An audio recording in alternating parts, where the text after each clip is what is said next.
Wheel of Death, and now we are live. We're going to play the coolest intro on all of YouTube. I agree with you.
All right, welcome to the Cross and the Crescent discussion group. Kufar, Akbar, everybody, hello. We are here on the Cross and the Crescent discussion group every Tuesday evening at 5 p.m. Central Standard Time. We're here also on Sundays at 2 p.m. Central Standard Time. You know, I'm actually considering moving that Sunday show to 3 p.m.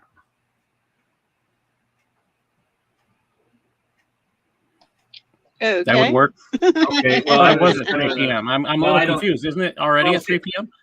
Well, 3 p.m. Well, his time. Right. I'm thinking 3 p.m. Sorry. It's been 3 p.m. my time.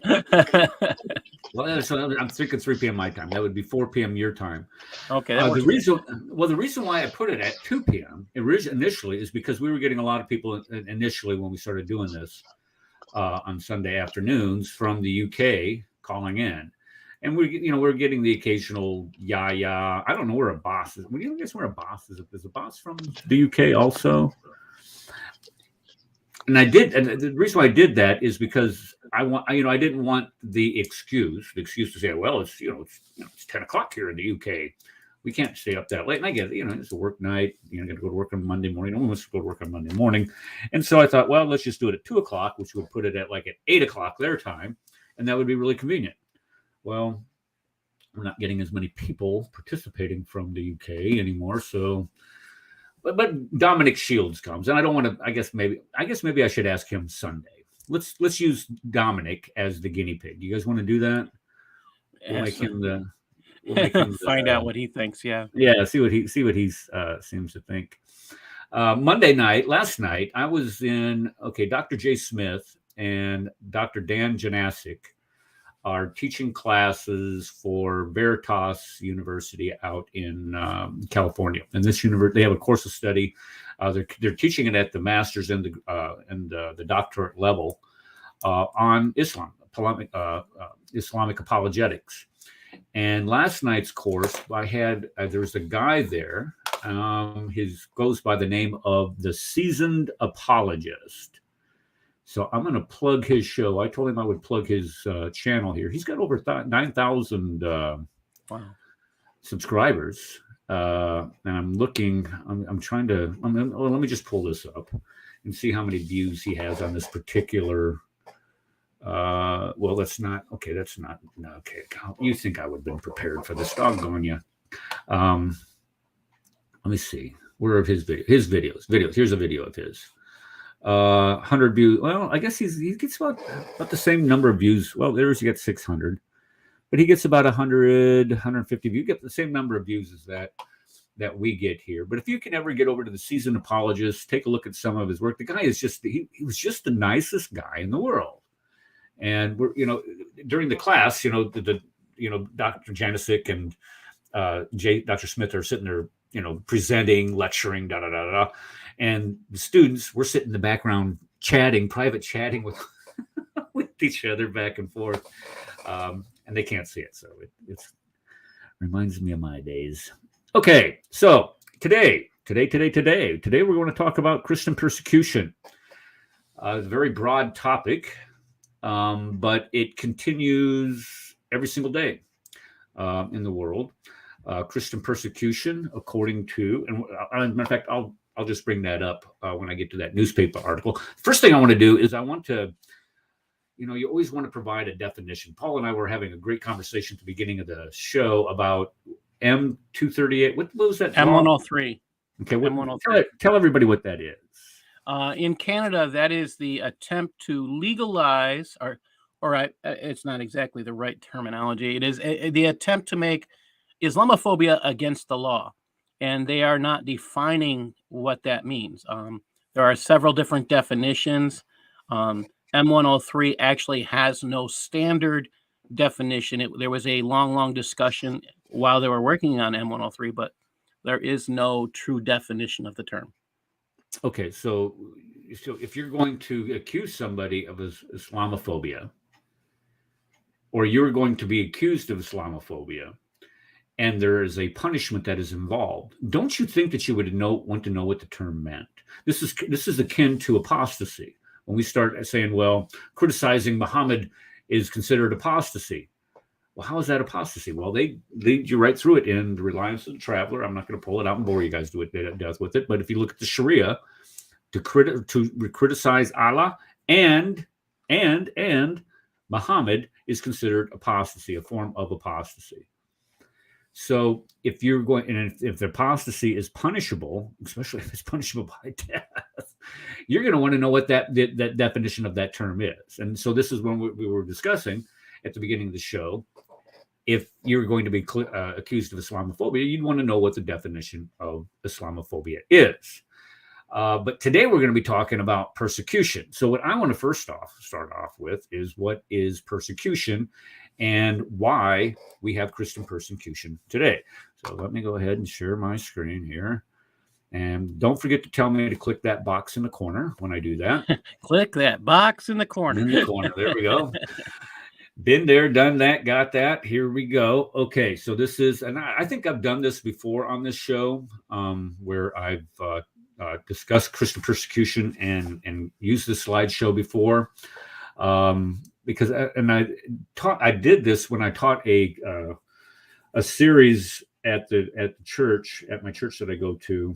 I was given the message on Sunday evenings, I guess, in sermon, I guess you could say, and we were using Voice of the Martyrs outline for this on the persecuted Christians. And when I present this at church, you're talking about a bunch of Christians who have never seen these things before. So today, let's go ahead and take a look at what apostasy is. The official term of it is the hostility and ill treatment of people based on race or political or religious beliefs.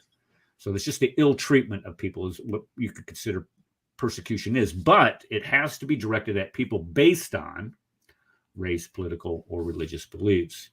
But what's amazing about all this, Christians don't realize this, is that we were told by Christ, you'll be hated for my name's sakes, but he who endures to the end will be saved. When they persecute you in this city, flee to another. In John, we find it, if the world hates you, know that it hated me before it hated you. In Matthew, it says, blessed are you who are persecuted for righteousness' sakes. But there's the kingdom, that's a Sermon on the Mount stuff right there.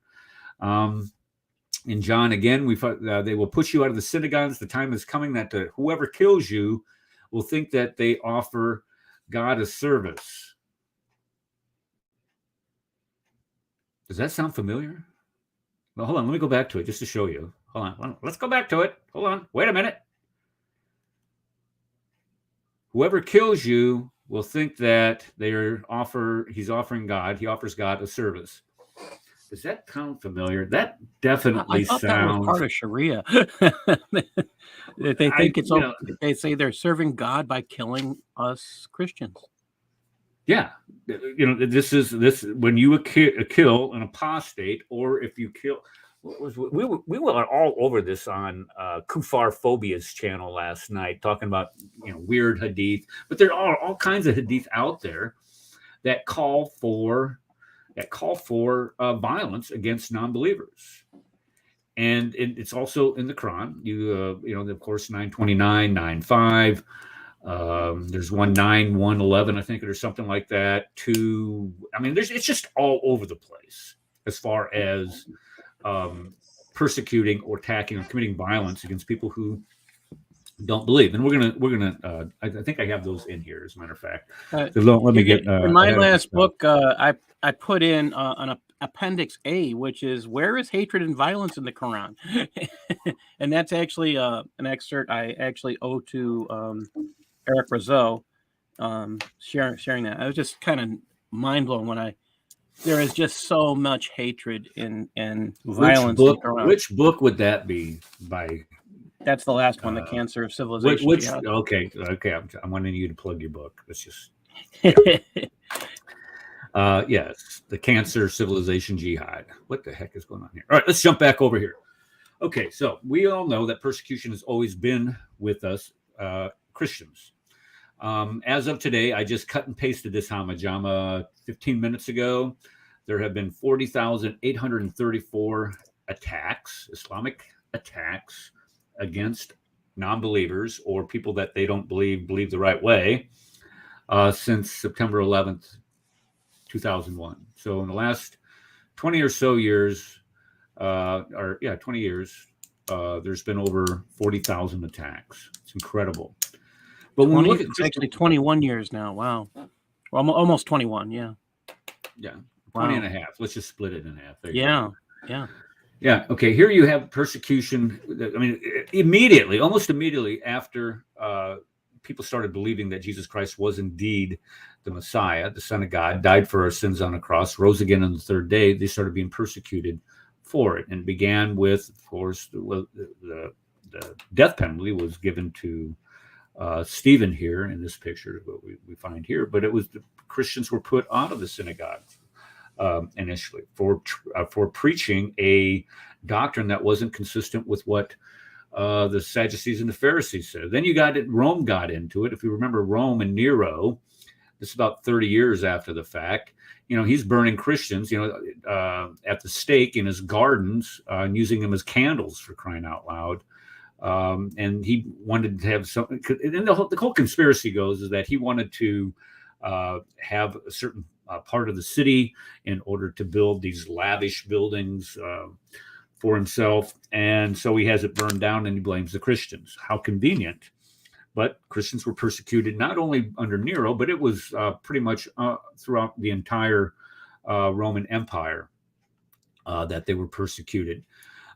If you look at 1 Corinthians and the statement of faith that is located there in chapter 15, verses 3-8.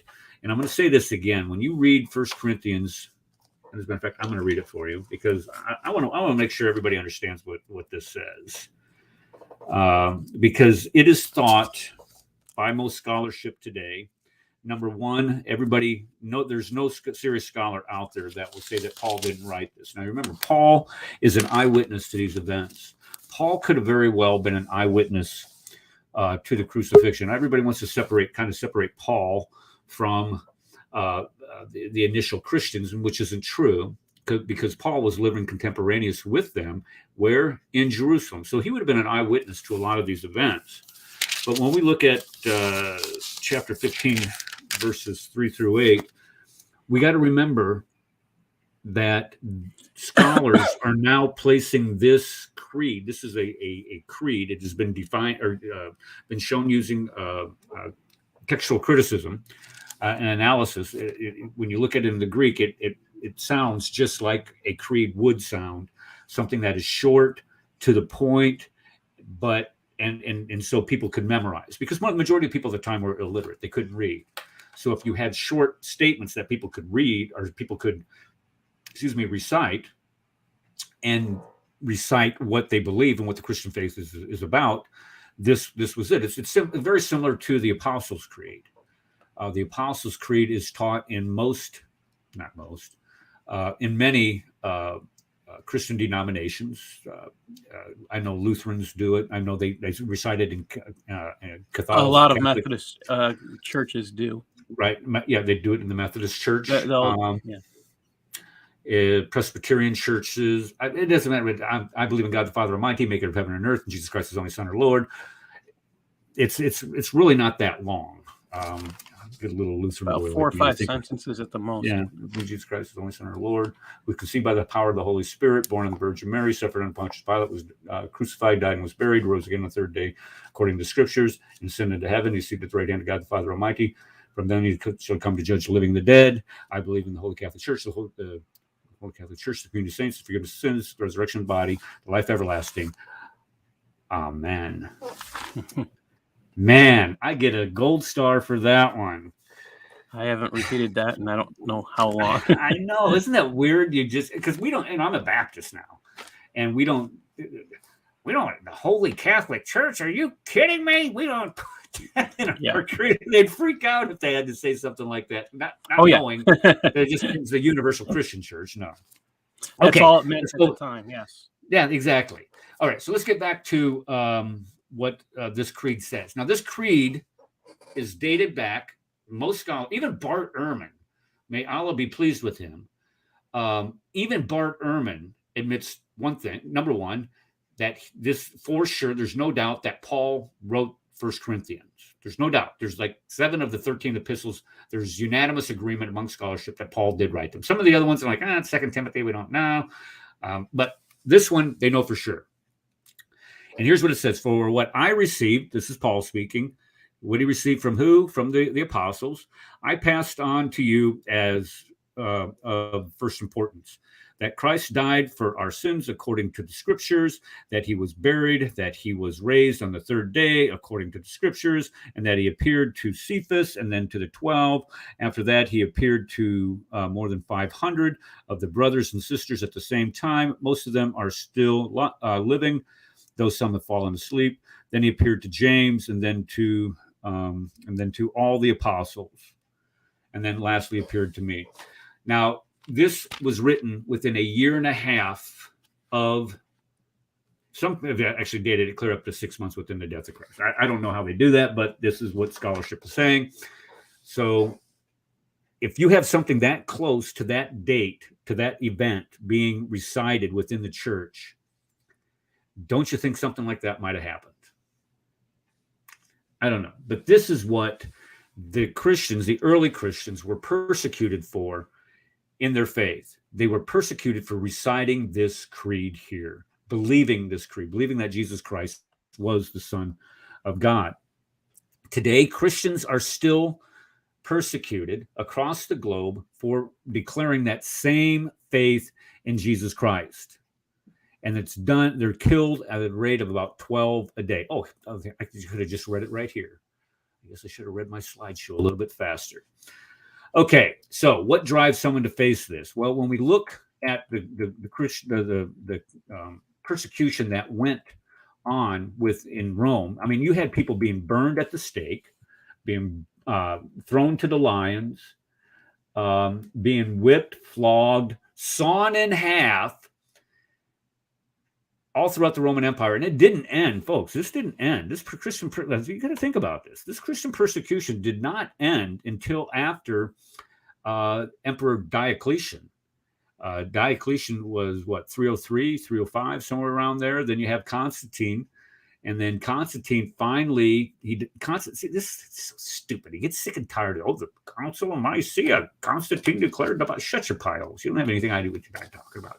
But they said that Constantine stopped the persecution. He didn't make Christianity the official religion of the empire. That was Emperor Theodosius, 386, somewhere around there, finally made it the official religion of the empire. But he just stopped the persecution. So for 3 centuries, Christians were persecuted for believing in Jesus Christ as the Son of God for 3 centuries. And then we get this what do you call it? This sniveling, this whining. Well, why don't we have any original, any of the original scriptures? Why don't we have any of the original manuscripts? We don't have hardly any manuscripts from, that's right. They would confiscate them and burn them. If you got caught with them, they'd confiscate you and burn you. They were made on that's when something was read continually and over again, and that kind of material, it just didn't last. It's just like you pick up a Bible, you read it every day, it falls apart. It's no different than that. I mean, these were read so much that and they were shared. That's the issue altogether. They were shared. What's left is fragments because paper just doesn't survive that long. Even the papyrus and the other things that these were made of, that's the real reason why you don't have manuscripts that old. Yeah, it was the material that it wrote on. Like it'd be a miracle if anything survived. Yeah, 500 that's the humor of it. There are hundreds and hundreds of manuscripts that are really, really old. But again, yeah. Rob just put in here in the chat. This is a good point. It essentially disintegrates after about 100 years. I mean, it's just incredible how fast it does disintegrate. But yet, there's people out there saying, "Oh, hey, you don't have any manuscripts from the first century." Just shut up. Historical illiterate people make those arguments. But anyway, all right. Thank you. I wanted to also hold on.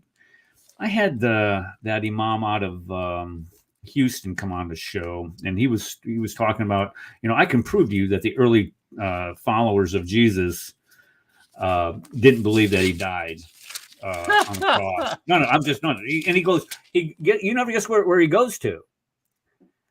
1 Corinthians chapter 15. He goes to the same chapter. You have this creed of the early church, early Christian church, and here's what he cited. Okay, let's see here.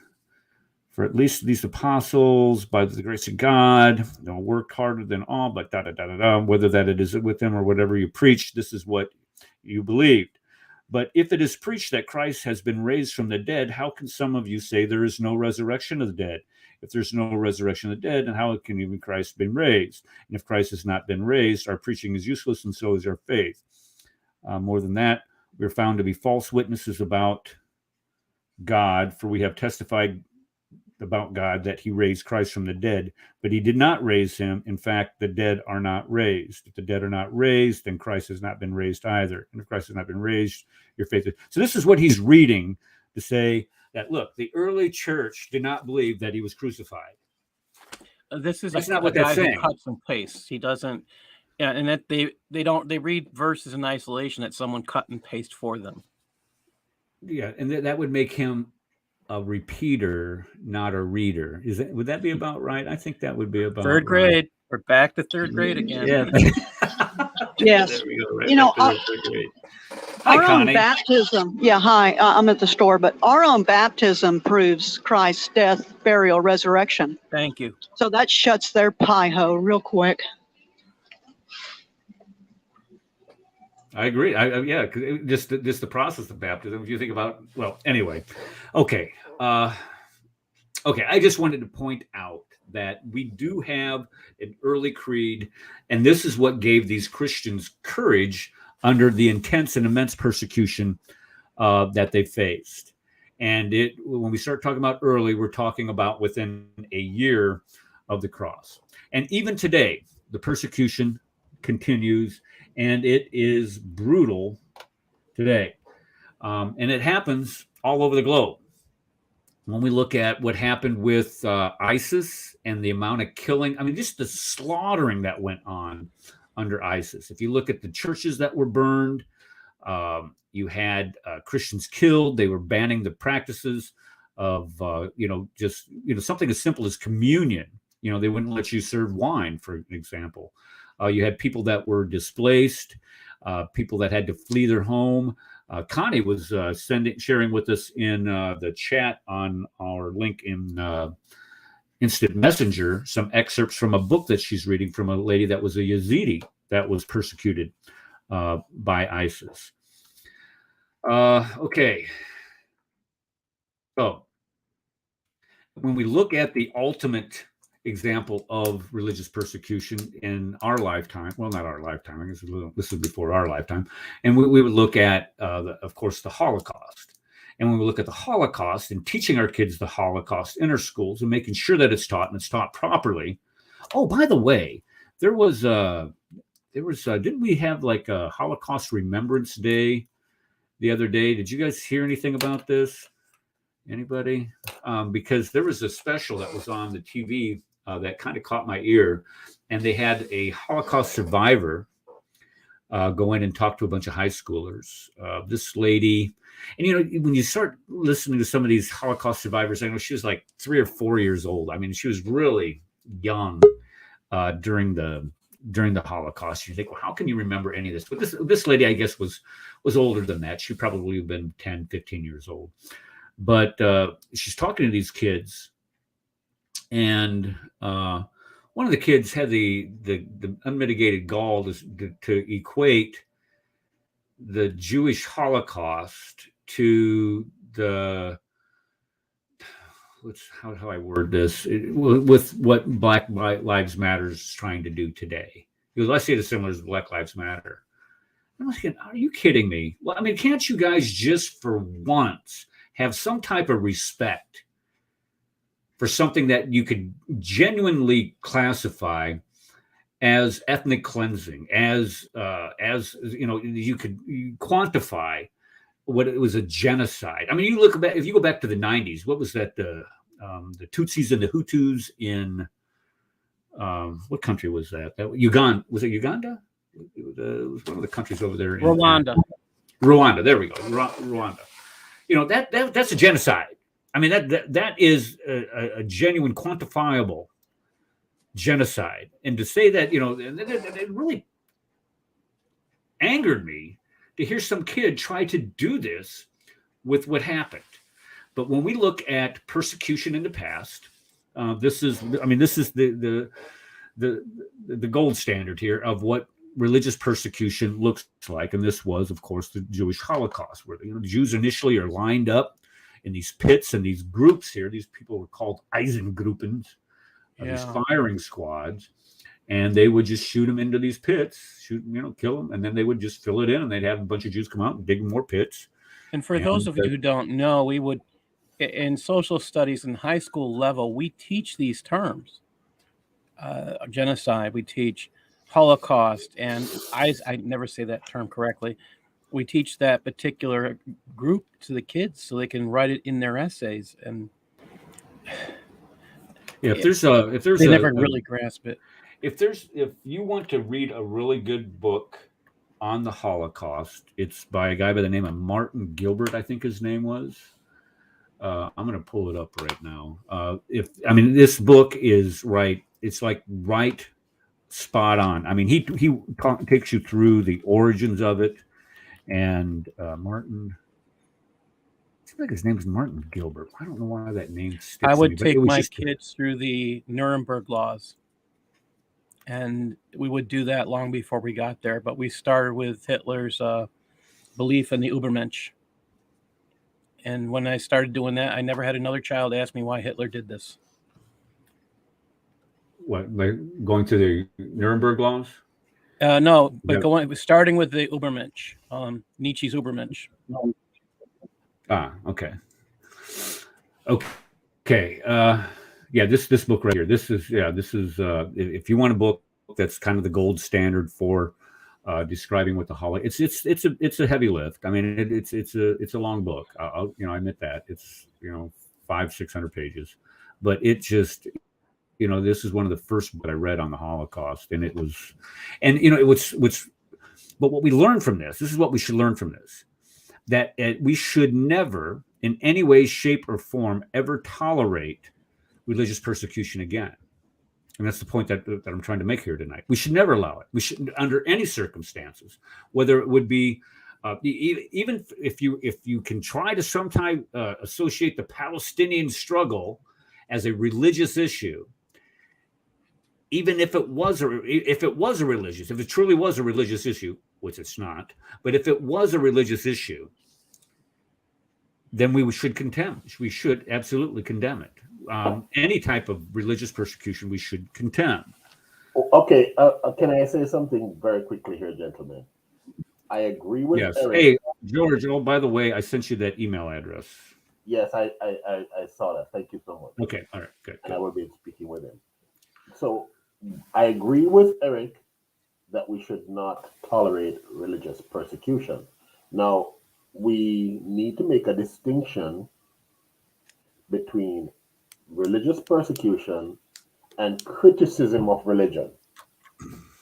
Right? Why am I saying that? Because here in the West, very often I hear people say, oh, it's Islamophobia, when you point out in their own books that they say having sexual relations with little girls is allowed. Right? When we point these things out, you hear that you're an Islamophobe.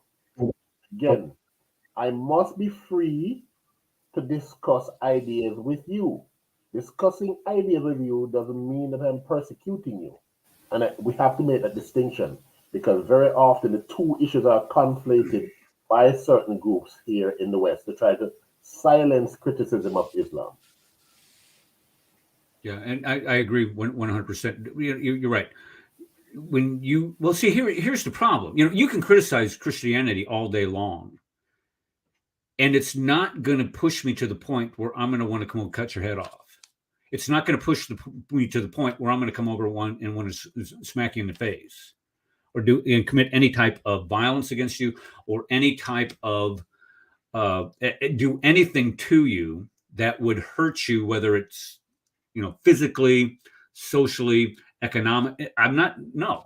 We want to be able to hash these things out in the arena of ideas and talk about them. But you're exactly right. That little term there, that little pejorative that's been invented, Islamophobia, is an attempt to shut down any type of honest discussion, and to hide the persecution and the violence that is inherent in the teachings of the Quran and the Hadith. We do know where that term was created. It was created by the Muslim Brotherhood in the United States. Elaborate on that, because I was told it was created by the Iranians, but no, it's I read someplace where it was anyway. Yeah, it's here. They're the PR people, organizations. Well, maybe they perfected it or or resurrected it of all. It's a bad term, but maybe resurrected it. But I was heard as actually, it was supposed to go back to the beginning of the 20th century, but my understanding it's all right. It's a relatively recent term that was developed after people like you and me and others. I mean, I'm a late comer, started to look at Islam and say, is there a reason to be scared? Is there a rational reason to be afraid? And then when people started asking that question, all of a sudden it was a phobia. Yeah, and it has to be full. And think about it. There's no other religion in the world that has a phobia to it. I mean, do you have a Christophobia, a Hindu phobia, a Buddha phobia? Rob, I'm sorry. Rob came up with the right statement. Rob K.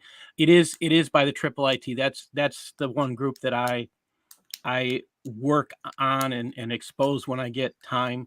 IIIT is the group that actually paid for the local. They bought into Nazareth College locally, paid them $500,000, bought an Islamic chair, and that's why I'm doing what I'm doing. Okay, and this, what does it stand for? It's the International Institute of Islamic Thought. Right. Okay. So, but when I talked about it being used recently, it was used by the Iranians to shut down criticism of what the Ayatollah was doing with had 52 hostages for 444 days and taking our embassy and all these things. So I don't think it was used back then. Yeah, if they're using it to talk about back then, that's something different, but it wasn't used back then. It's relatively new. Since weaponized is what it's been. I would say about 2010, somewhere's in there. I can't remember the exact time. Right, but I mean, it's been being used today as a weapon to deflect criticism, accurate criticism, or any type of criticism of the violence that, well, number one, any criticism of the Quran, any criticism of Muhammad, any criticism of the Hadith, any criticism of Islam itself, but more succinctly, more specifically here, as far as this show is concerned, to show the violence and the persecution that comes from the Muslim world to Christians. We did a show a year ago, and again, that same imam said that when I was citing Pew research, Pew polls that they did, surveys, when I was citing these the results of these surveys, that was Islamophobic. When you say 40% of the people in Pakistan think that non-believers still should be subject to Sharia law and have their hands cut off, or the blasphemy laws, and that's Islamophobic to say that. That's how shallow that term has become. Yes. So it is not allowed to use statistics. Anything that can hurt Islam is scary.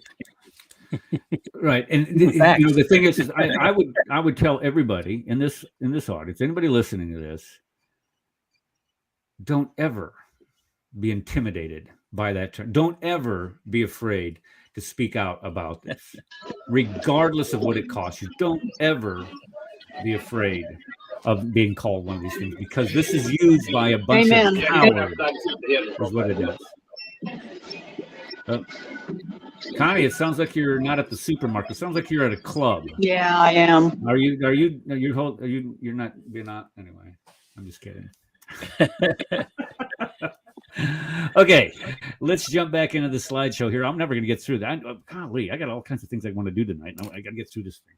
Okay, so persecution was not supposed to reoccur after what happened in the Holocaust. The world is so enlightened today that we would never allow that to happen again, right? Wrong, because it's happening today, and it's happening recently. You go to Iraq, ISIS, of course, there's a poster child for that. And if it did happen, everybody would stand up and say, no, this should never happen again. Never, ever. Everybody in the world would universally condemn ISIS. Everybody in the world would universally condemn Boko Haram, Al-Shabaab, Hamas, Hezbollah, all of these terrorist organizations, right? No, we actually have people that support Hamas, CARE, and other organizations that push for this type of stuff. Because we know that history, of course, now it doesn't ever repeat itself, does it? No. This right here would never happen again, right? People are so moronic sometimes. Wrong, of course. It happens all the time. It happens in North Korea. It's been happening in Iraq. It happens in the streets in Afghanistan. It happens everywhere. And then it's sensationalized. I mean, that was just sick what they did to those poor guys there.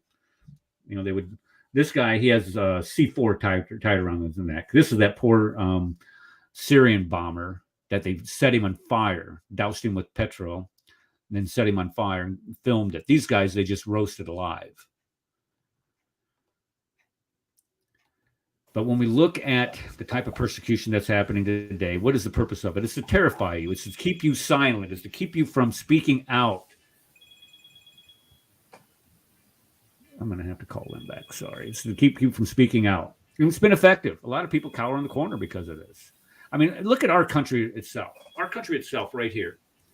If we think, here's what I want you to do is I want you to picture, and most of us here in the show, maybe not Isa, I don't know. Isa, you might know. I don't know.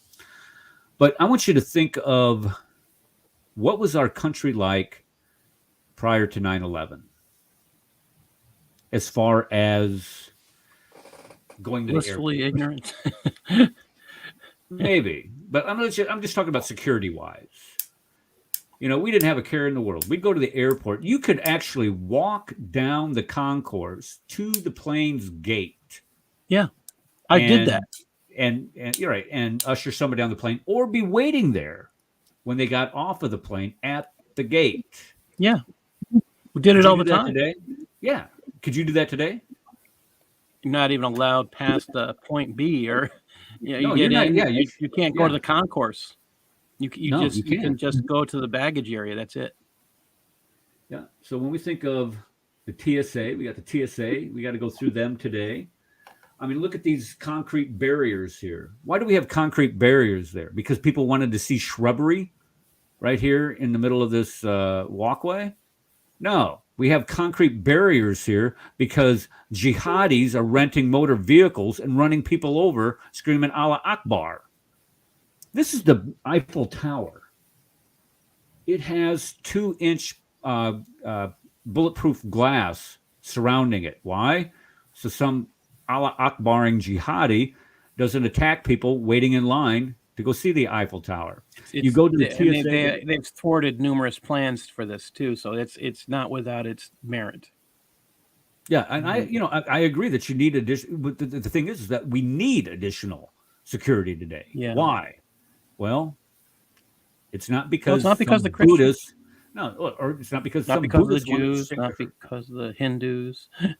No, look at what you got to do. You got to take your shoes off your feet, your belt off. Now, if you take your belt off take your belt off in front of somebody, it's embarrassing. It's humiliating. You got to take your belt off. You got to take your shoes off. You got to empty your pockets. I have hearing aids. I got to take my hearing aids off. I take my glasses. You got to take everything off, except your underwear, in order to go through there. And this. No. Wait. They do check your underwear by you going through those nice full body scanners. Yeah, this is exactly. They look underneath all that too. It is disgusting. And then you have to have a star on your license. Look at that. This star in order to fly. Well, this is actually before. Let me see. This was before COVID. But they were saying in order to fly, you had to have this star. In order to get that star, you had to take in your original birth certificate. You had to show them proof of your social security number, show them proof of your address. And there was one more thing that you had to. So I had to make 2 trips down there in order to get that done. I don't know if that's the same in New York State because I've never seen that. No, that's nationwide. That's coming nationwide. Yeah. Okay. This is in, what is it? Oh, it's Tennessee. Okay. In Tennessee, they I don't know, when is this dated? I don't know. When is this? When did they implement this? Issued. Okay. This is 2019. So they issued this in 2019. That was what, 2 years ago, 3 years ago? 3 years ago now. So 3 years ago, they were putting these stars on their driver's quite a license. while. So that would be our nation's capital right here, for crying out loud. You can't even get within 3 blocks of our nation's capital. My wife and I first got married. We parked out in front of the nation's capital, walked up these steps, went into it, walked all throughout the whole Hamajama, taking little pictures with our Kodak Instamatic 110 camera. Nobody said anything to us. They won't let you anywhere near. That's what it is, Boyd. Boyd has it. It's called Real ID. That's right. Hold on, let me put this up here. Exactly right. But we went to the nation's capital and nobody said diddly squat to us. Now you can't get within 3 blocks. They got a big fence around it. When we look at the Christians in North Africa, in the Middle East, 20 years ago, they made up 20% of it. Today, what is it today? Today, it's less than 4%. And there are actually countries in the Middle East that Jews and Christians aren't even allowed to live in. Saudi Arabia. Yeah, I was just going to say, how many Jews are in Saudi Arabia? And there was a guy that was, I think he was the Israeli ambassador, and he was giving a speech to the UN Security Council. And they're sitting there berating Israel for, this is one of their resolutions against the Jews. Got to have a resolution against Israel and evil Jews. And he kept saying, he goes, Saudi Arabia, where are your Jews? You had X number, hundreds of thousands of them in 1948. Where are your Jews? Egypt, where are your Jews? Morocco, where are your Jews? Libya, where are your Jews? Syria, where? There's no Jews in those countries. And the reason why is because they were ethnically cleansed when Israel was created. And we have these Palestinians saying, well, we want our land back. Okay, well, you're going to get all the land back for the Jews that were ethnically cleansed from the lands that they lived in. When I was in Israel, we stayed with a Jewish family there. The The parents of the people that we were staying with were from Morocco, and they were forced to leave Morocco, they lost everything to immigrate to Israel. They would not let them stay. They said, "You got your own country now, get out." And now It's happening in France in large numbers, unfortunately. What, Jews are leaving? Yeah, in France is large numbers. I've It's heard been this. ever since 2015. I'm saying large numbers.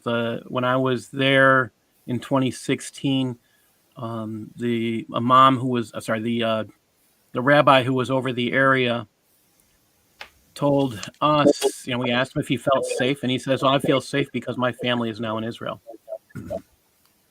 Really? Wow. Yeah. That's in France, a Western country. Paris. That was Paris, France. Wow, that's sick.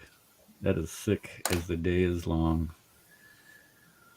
Okay, let's go ahead and get back to this. But yeah, when you start talking about the Jews being ethnically cleansed from their lands, Christians have been also.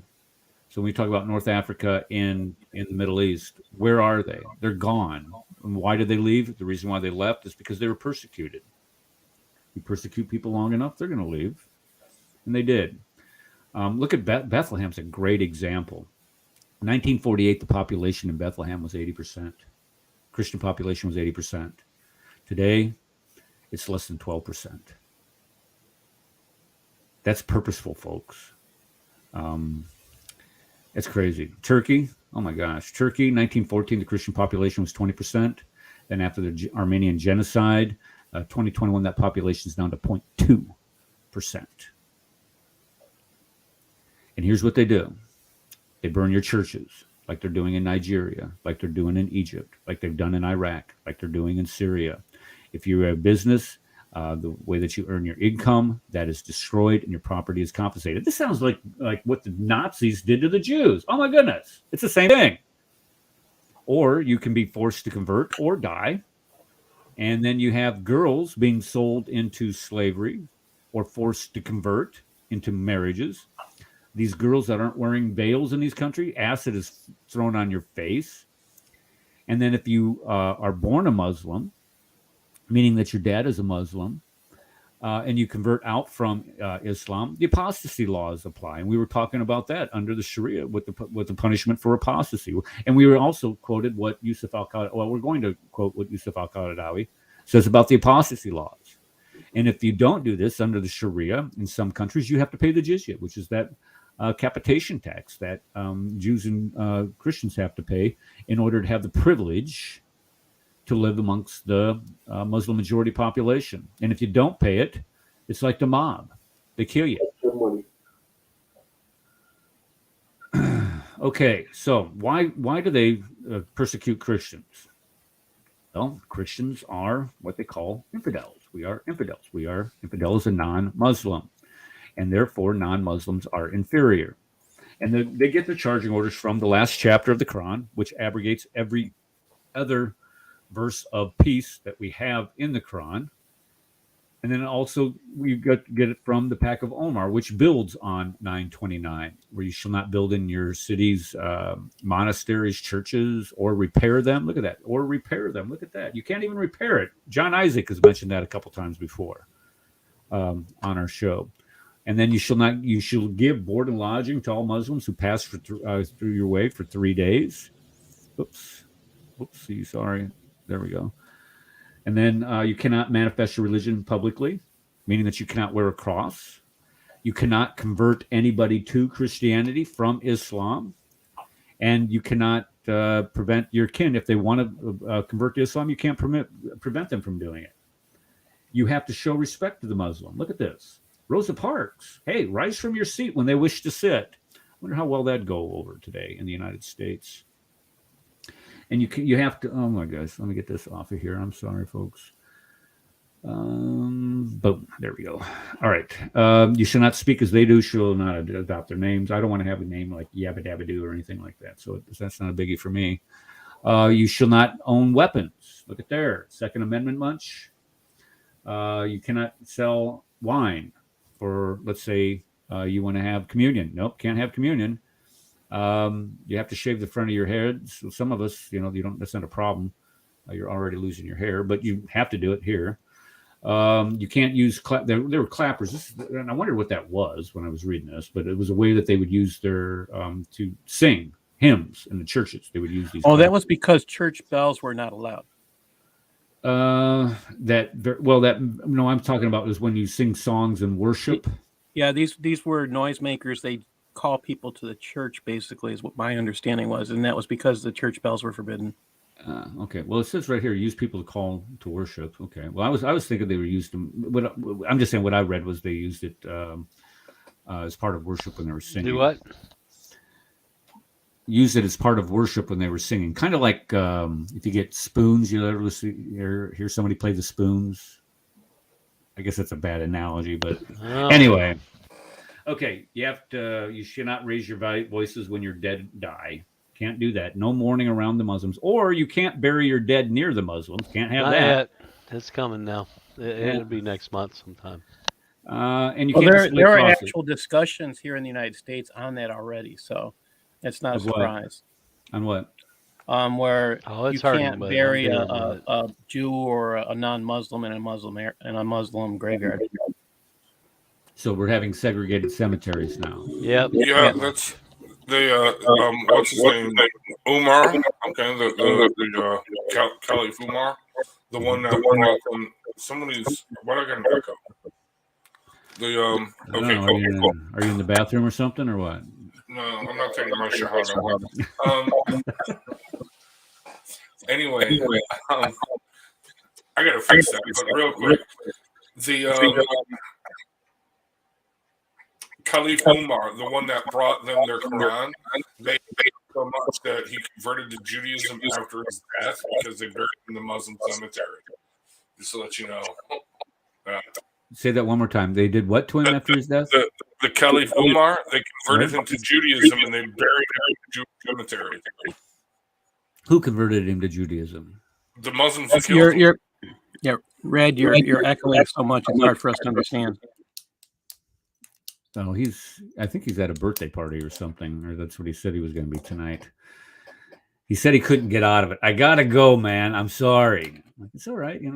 It's our duties that we got to fulfill sometimes. All right, okay. Is this any better? Oh, that's a lot better. All right, cool. Yeah, I can't hear me. All right, yeah. Well, I was saying that the Prophet Umar, or not the Prophet Umar, the Caliph Umar, the one that brought them their Quran, the one that was murdered by Muslims, they hated him so much, okay, that after his death, they let him rot for 3 days because they wouldn't allow him to be buried. They finally allowed him to be buried under cover of darkness in the Jewish quarter of the cemetery, so he basically converted to Judaism. So after Muwali or whatever took Mecca, conquered Mecca, okay, or Medina, they dug up his body. No, they knocked down the wall, the dividing wall, okay, that divided the Jewish part from the Muslim part. They just knocked the wall down, so that way, they reconverted him back to Islam. No joke. Yeah. Wow. I knew that he was murdered, but I didn't realize that they hated him to the point where they buried him in a Jewish cemetery. That's pretty much the fate. Well, not buried in the Jewish cemetery part, but that's pretty much the fate of pretty much, I would say, 80% of all Muslim leaders. Muslims finally kill them at the end. Yeah. Hold on. Okay, so you're saying that Abu Bakr al-Baghdadi is kind of exception to the rule where. No, those are all Muslims who did that. Did you know that they all reverted to Islam to kill him? Yeah, I'm just saying. Okay, so. When we look at why are Christians persecuted by Muslims, the only thing you have to do is just look at the Quran. You look at the Quran, we find in 3:151, soon we'll cast terror in the hearts of the unbelievers. I will cast terror in the hearts of those who disbelieve. What? And fight them until there's no more fitna, that is corruption. I've been accused of that a time or two myself. And religion is for Allah. So when the sacraments have passed, then slay the idolaters wherever you find them. O prophets, strive hard against the unbelievers and hypocrites, and be unyielding to them. O you who believe, fight those of the unbelievers. When you meet in jihad, in Allah's cause, those who disbelieve, smite at their necks till you have killed them. Surely Allah loves those who fight in his cause. O prophet, strive against the disbelievers and the hypocrites, and be stern with them. And then we go to the hadith. Allah's apostle said, I've been made victorious with terror. The messenger of Allah said, I've been commanded to fight against people till they testify that there's no God but Allah, and that Jesus Christ is his or that Muhammad is his messenger. So you fight against people until they said there's no God but Allah, and Muhammad is his messenger. If you leave out the messenger part, Muhammad being the messenger, you be dead. Killing unbelievers is a small matter for you from out the body. Even Ishaq, right here in the Sir Rasulullah, in his biography, fight everyone in the way of Allah and kill those who disbelieve in Allah. So the question then is why don't we hear about this widespread persecution? And the reason why, counter to the Islamic narrative that it's the media that portrays Islam in a negative light, which is a lie. It's actually not allowed to. You're not allowed to say things like Islamic terrorism. It's against the Associated Press standards. You can't use the word jihad. It's against the Associated Press standards, which sets the standards for all press in Western civilization. And how do you know this, Paul? Gee, I've written on it. I have as a professional writer, having worked for media, I got confronted with those standards when they were actually changed, and I said I refuse to follow them because they forced me to tell lies, and so I would continue. And that's back when I was working for Brenner Brief News when this all happened. Yeah, when that happened, I still remember the change. Yeah. So when we talk about criticizing Islam, you can't do it. And then all we hear from, hold on, sorry, Wilbur, I got to move you. When we hear from people like this that write a book like this, where it says disproving the patriots of propaganda, his whole thesis in this book is that it's nothing but propaganda from Western media that is against Islam. It's a conspiracy, don't you see? That all of Western media is against Islam. Well, on top of that, they make it opposite difficult. is true. Yeah, they actually the current Associated Press, Reuters, currently does everything in their power to keep Christian persecution out of the news. So I'm saying that the powers that be within the media do not allow those stories to get out. They can be local, but they're not allowed to hit the national or the world stage. Well, when you look at what goes on, let's say with what's going on in Nigeria, and let me just replug this guy's site. There's a guy that has a YouTube channel. It's called Seasoned Apologist. Go over there and take a look at what he's from Nigeria, and he is on the front lines of that persecution from Boko Haram, there where these guys are threatened daily with violence for being believers in Christ. Okay, let's see here. I'm just writing this down. All right, let me jump back over here. So why don't we hear of this in the media? Let's go back over here. When we look at, I think this is exactly what Paul was talking about when we talk about the colonialism and how it's the West that is evil now after the Ottoman Empire fell and we went in there. Well, the British went in there, the French went in, essentially divided the thing up. And then that Israel is forced on the Islamic world after World War II was the greatest slap in the face. Forget the fact. Now let's just let me just make this one point about Israel here. Israel was supposed to be all of what they call the Transjordan. It was supposed to be all of the country of Jordan, part of Syria, and all of what is now is. It was supposed to be that. The Muslims objected. Okay, well, let's try to reconcile this. Let's try to divide this up equitably. Oh, there's a good word, equitably. Let's do this equitably and give them back their Holy Land. After all, 2/3 of them were killed during the Holocaust. Let's just forget that little fact. But I mean, we had to find a according to Whoopi Goldberg, the Holocaust had nothing to do with race. Just to let you know. She's an evil mensch. I mean, I forgot that Hitler hated black people. Oh, Yeah. well, yeah, she's not too bright, but go ahead. I just thought she's just. Here's the thing. People become famous for being able to read off of a script. And, she's a great talent as far as, I loved some of her movies that she made. I mean, she was great in The Color Purple. She was great in Ghost. But, who I don't give a I don't give a rat's ass what her opinion is, what is politically, religiously. I don't care. And the thing is, I've never seen it. I've never seen any of those movies, but I liked her as Ghana in Star Trek: The Next Generation. I thought that was pretty cool. She had a good. Okay, here you go, throwing the Star Trek crap at me again. I don't. I have to stop and think. Wow, that's a ways back. Yeah. Okay. Guinan. Yep. Other than that, no. Okay, Connie, do you remember? Okay, hold on, Connie. Okay, Connie, you're a gold standard today. Okay, you're a standard bearer. Do you remember her part in Ghost? Yes. Yeah, she was the witch. She was the sorcerer. Yes. Yeah, okay, she was the story. Okay. Do you remember her part in The Color Purple? Yeah, she was a black slave. Okay. So I thought you were going to say, oh yeah, she was a witch there too, but no, I'm just saying. No, that's and that was anyway. Okay, let's get away from Whoopi Goldberg. How do we ever get on Whoopi Goldberg, for Pete's sake? What a waste of time. Was that your fault, Rad? Okay.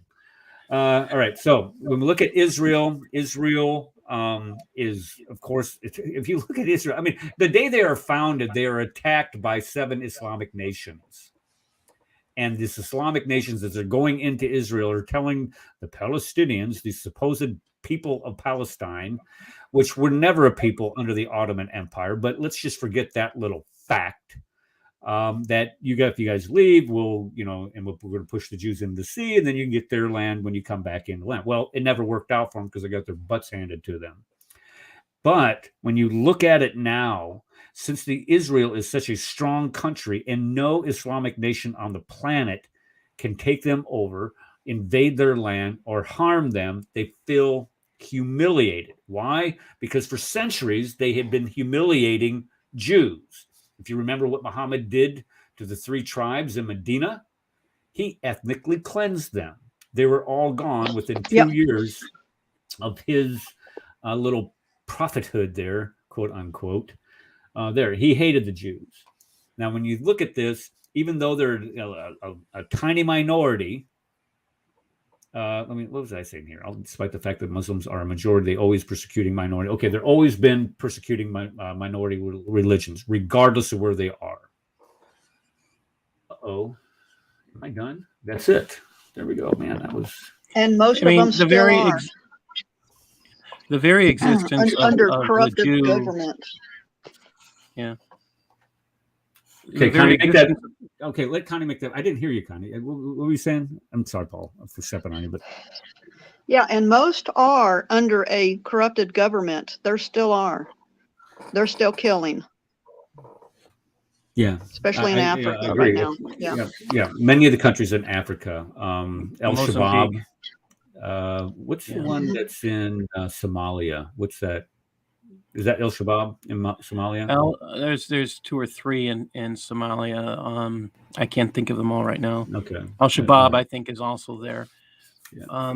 But people forget the very existence of the Jew is a denial of the Islamic faith, and that's why they want to kill them all.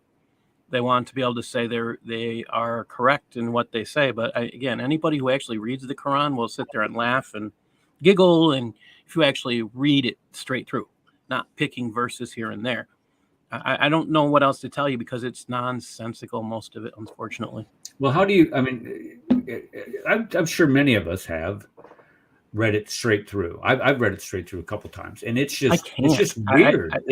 I can only do it with someone because after a few lines, I get frustrated because it doesn't have any flow. Exactly. Right. It's like penance, is what it. I mean, it's just like torture trying to read that book. That is the best way I've heard to describe that. Yeah, if you want to punish somebody, here, read this. Don't stop until you get to the end.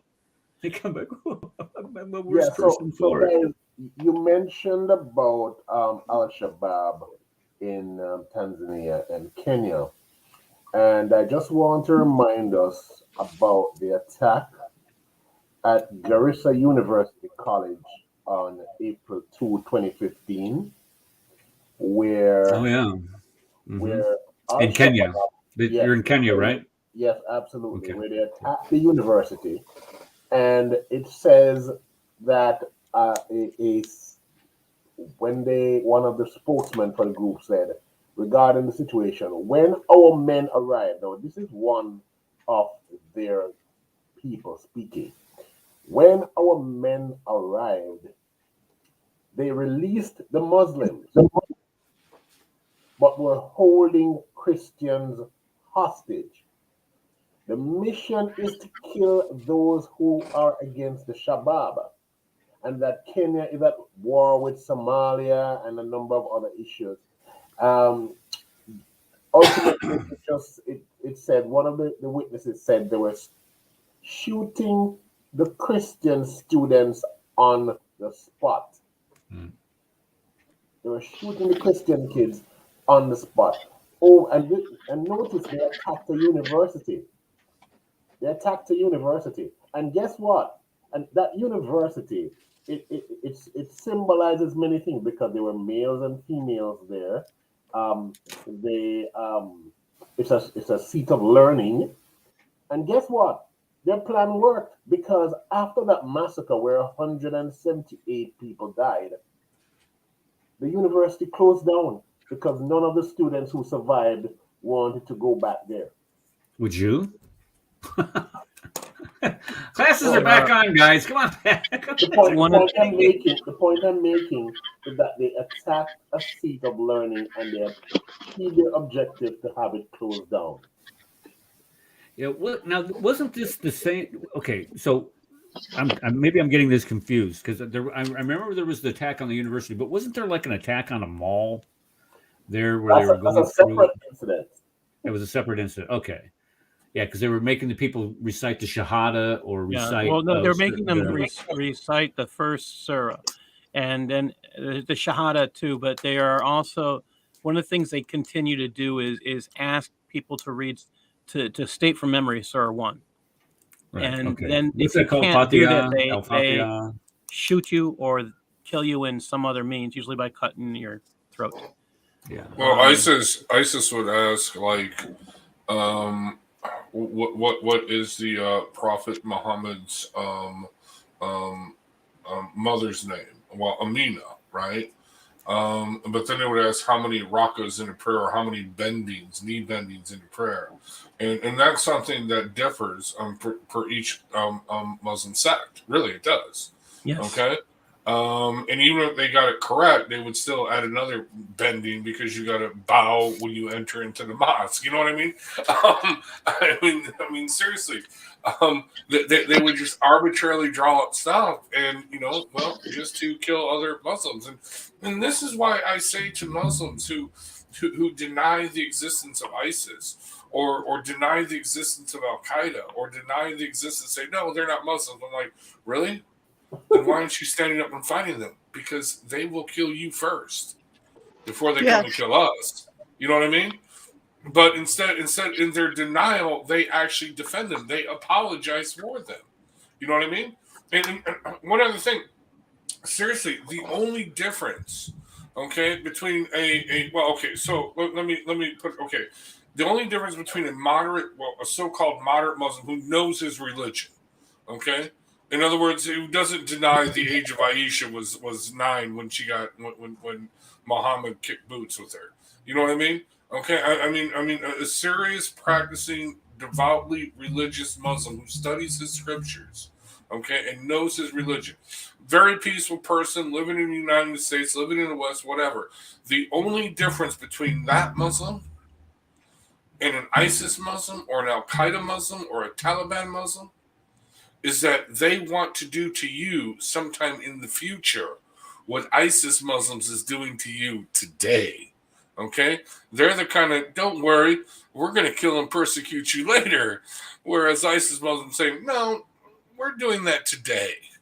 You know what I mean? Because today is the day, okay, where we are seizing upon it. And then, well, okay, so then you throw in the Kenny Boner Muslims. The Kenny Boner Muslims, okay? All right? Who just kind of dabble in Islam. They like the fanciful stuff. They like the rituals. They like the whatever. They like to be the outcast, whatever. Okay, but those dudes, they'll sit there and they will look the other way, man. You know, while you're getting your head chopped off. Okay, while girls are being carted away. What was I have nothing what to was do with that? it. He would be in the background smiling. Yeah, Is that what he would said? be in the back. He would be in the back smiling. Right. Okay, Kenny Bomer doesn't have to do any of this, whatever. Yeah. But no. What I'm seriously, there are different groups of people. It's not all a monolith. But bottom line is this: these people. I mean, now don't get me wrong. There are other Muslims. They hate Al Qaeda. They hate ISIS. They're fighting them because they know they're going to be killed. But here's the thing: they're fighting against their own religion. Because if you have an ISIS, I'll give an example. There was a debate, okay, between Adnan, not Adnan Rashid. Who was it? Who's the dude in the UK? Not Adnan Rashid. He's a guy that I can't think of his name now. Okay. Anjem Chowdhury. No, yeah, it was Amjan Chowdhury. But I'm trying to think of the other dude. We know him from David Wood days. Back with Answering Muslims, he used to come on and everything. David Wood actually debated him a few times. He's a British guy. It was Anjan Chowdhury. No. A Muslim revert to Islam debated Amjan Chowdhury on British television. Okay. Oh, okay. Okay, and no, in this British Muslim I speak to, he actually is one of the civil rights kind of leaders where he promotes himself. In Great Britain, he was always on all the talk shows, blah blah blah blah. But he debated Amjan Chowdhury, and Amjan Chowdhury tore him apart. Amjan Chowdhury was arguing like David Wood. No, it wasn't Paul Williams. This dude, no, in his first debate, he looked like Luke Skywalker. He shows up, he's like, I'm wearing the garb of, the Andalusi. Andalusi is his name. That's his Islamic name, not his slave name. Okay, but Andalusi, or his government name, whatever. It's his Islamic slave name as opposed to his government slave name. But his name is Andalusi or something like that. I'll have to look around and find him. But he shows up, okay, like he's, Luke Skywalker wearing this garb. Makes a big deal because my family is originally from Andalusi, Spain, and this is what they wore. And it was like, you look like a moron. Anyway, but point being is this: he debates Amjan Chowdhury, and Amjan Chowdhury tore him apart. He's like David Wood saying, "I'm quoting Hadith. I'm quoting the scholars, my brother." Okay, what are you quoting? Right. You're quoting the Encyclopedia Britannica. Yeah. What are you doing? And here's the funny thing: he said that ISIS could not be a caliph because they could not control their own airspace. And he's like, look at the U.S. They're bombing them all the time. They can't control their own airspace. And I'm trying to say, what? What caliph? What caliph had airspace in the time of history? Are you saying there's no caliph now? There's no caliphate ever? This is just totally stupid. No. But again, when these Muslims go against these well-versed, well-known ISIS, Al-Qaeda, Taliban, Muslim Brotherhood Muslims, they get their butts handed to them. Okay? And they know they can't debate them. And to be honest with you, okay, one more point on this. Dying for what you believe does not prove what you believe is true. It just proves you really believe what you're dying for. You know what I mean? Okay? All right? These dudes, they don't want to die for what they allegedly believe because they know what they believe is wrong whenever they come up against these Muslims. Okay? These real Muslims that actually know their crap. Okay? No, they know their shit hada. Okay? All right? Unlike, these westernized, reverted Muslims. But anyway, I'll end with that. But no, that's the thing. That's what you got to make them realize, dude. You're arguing against your own religion. Don't argue against me. I will never be a Muslim because I've been handed. The Father has me in His hands. He will never release me. Okay, as the Bible states. So you're not going to convert me. So who are you arguing this new Islam to? No, you need to argue it to those Muslims who are doing these horrible things. If you truly believe that your religion is all this and a bag of chips, then don't argue with us. Argue with them. And they refuse, and they will not do that. Well, this is one of my arguments with Muslims who come onto this show or come onto Christian platforms and try to tell us that we have Islam all wrong. We don't understand Islam. All this killing that Boko Haram is doing, all this killing that ISIS is doing, all this killing that Al-Shabaab is doing, all this killing that Hamas is doing, that's not Islam. My question is why are you bothering to tell me this? I mean, don't you think that your time would be better spent telling those other organizations, telling those other Muslims, look, that is not true Islam. And they know that. And the reason why they don't do it is because they know when they do it, they're going to have verse after verse after verse after hadith after hadith after hadith, all thrown in their face with tasfir to boot. So they don't go after. They come after the kafir to try to like we do. prey on people's ignorances. It's just like you said in the beginning, in your PowerPoint, that should they decide that they want to do this, they would be charged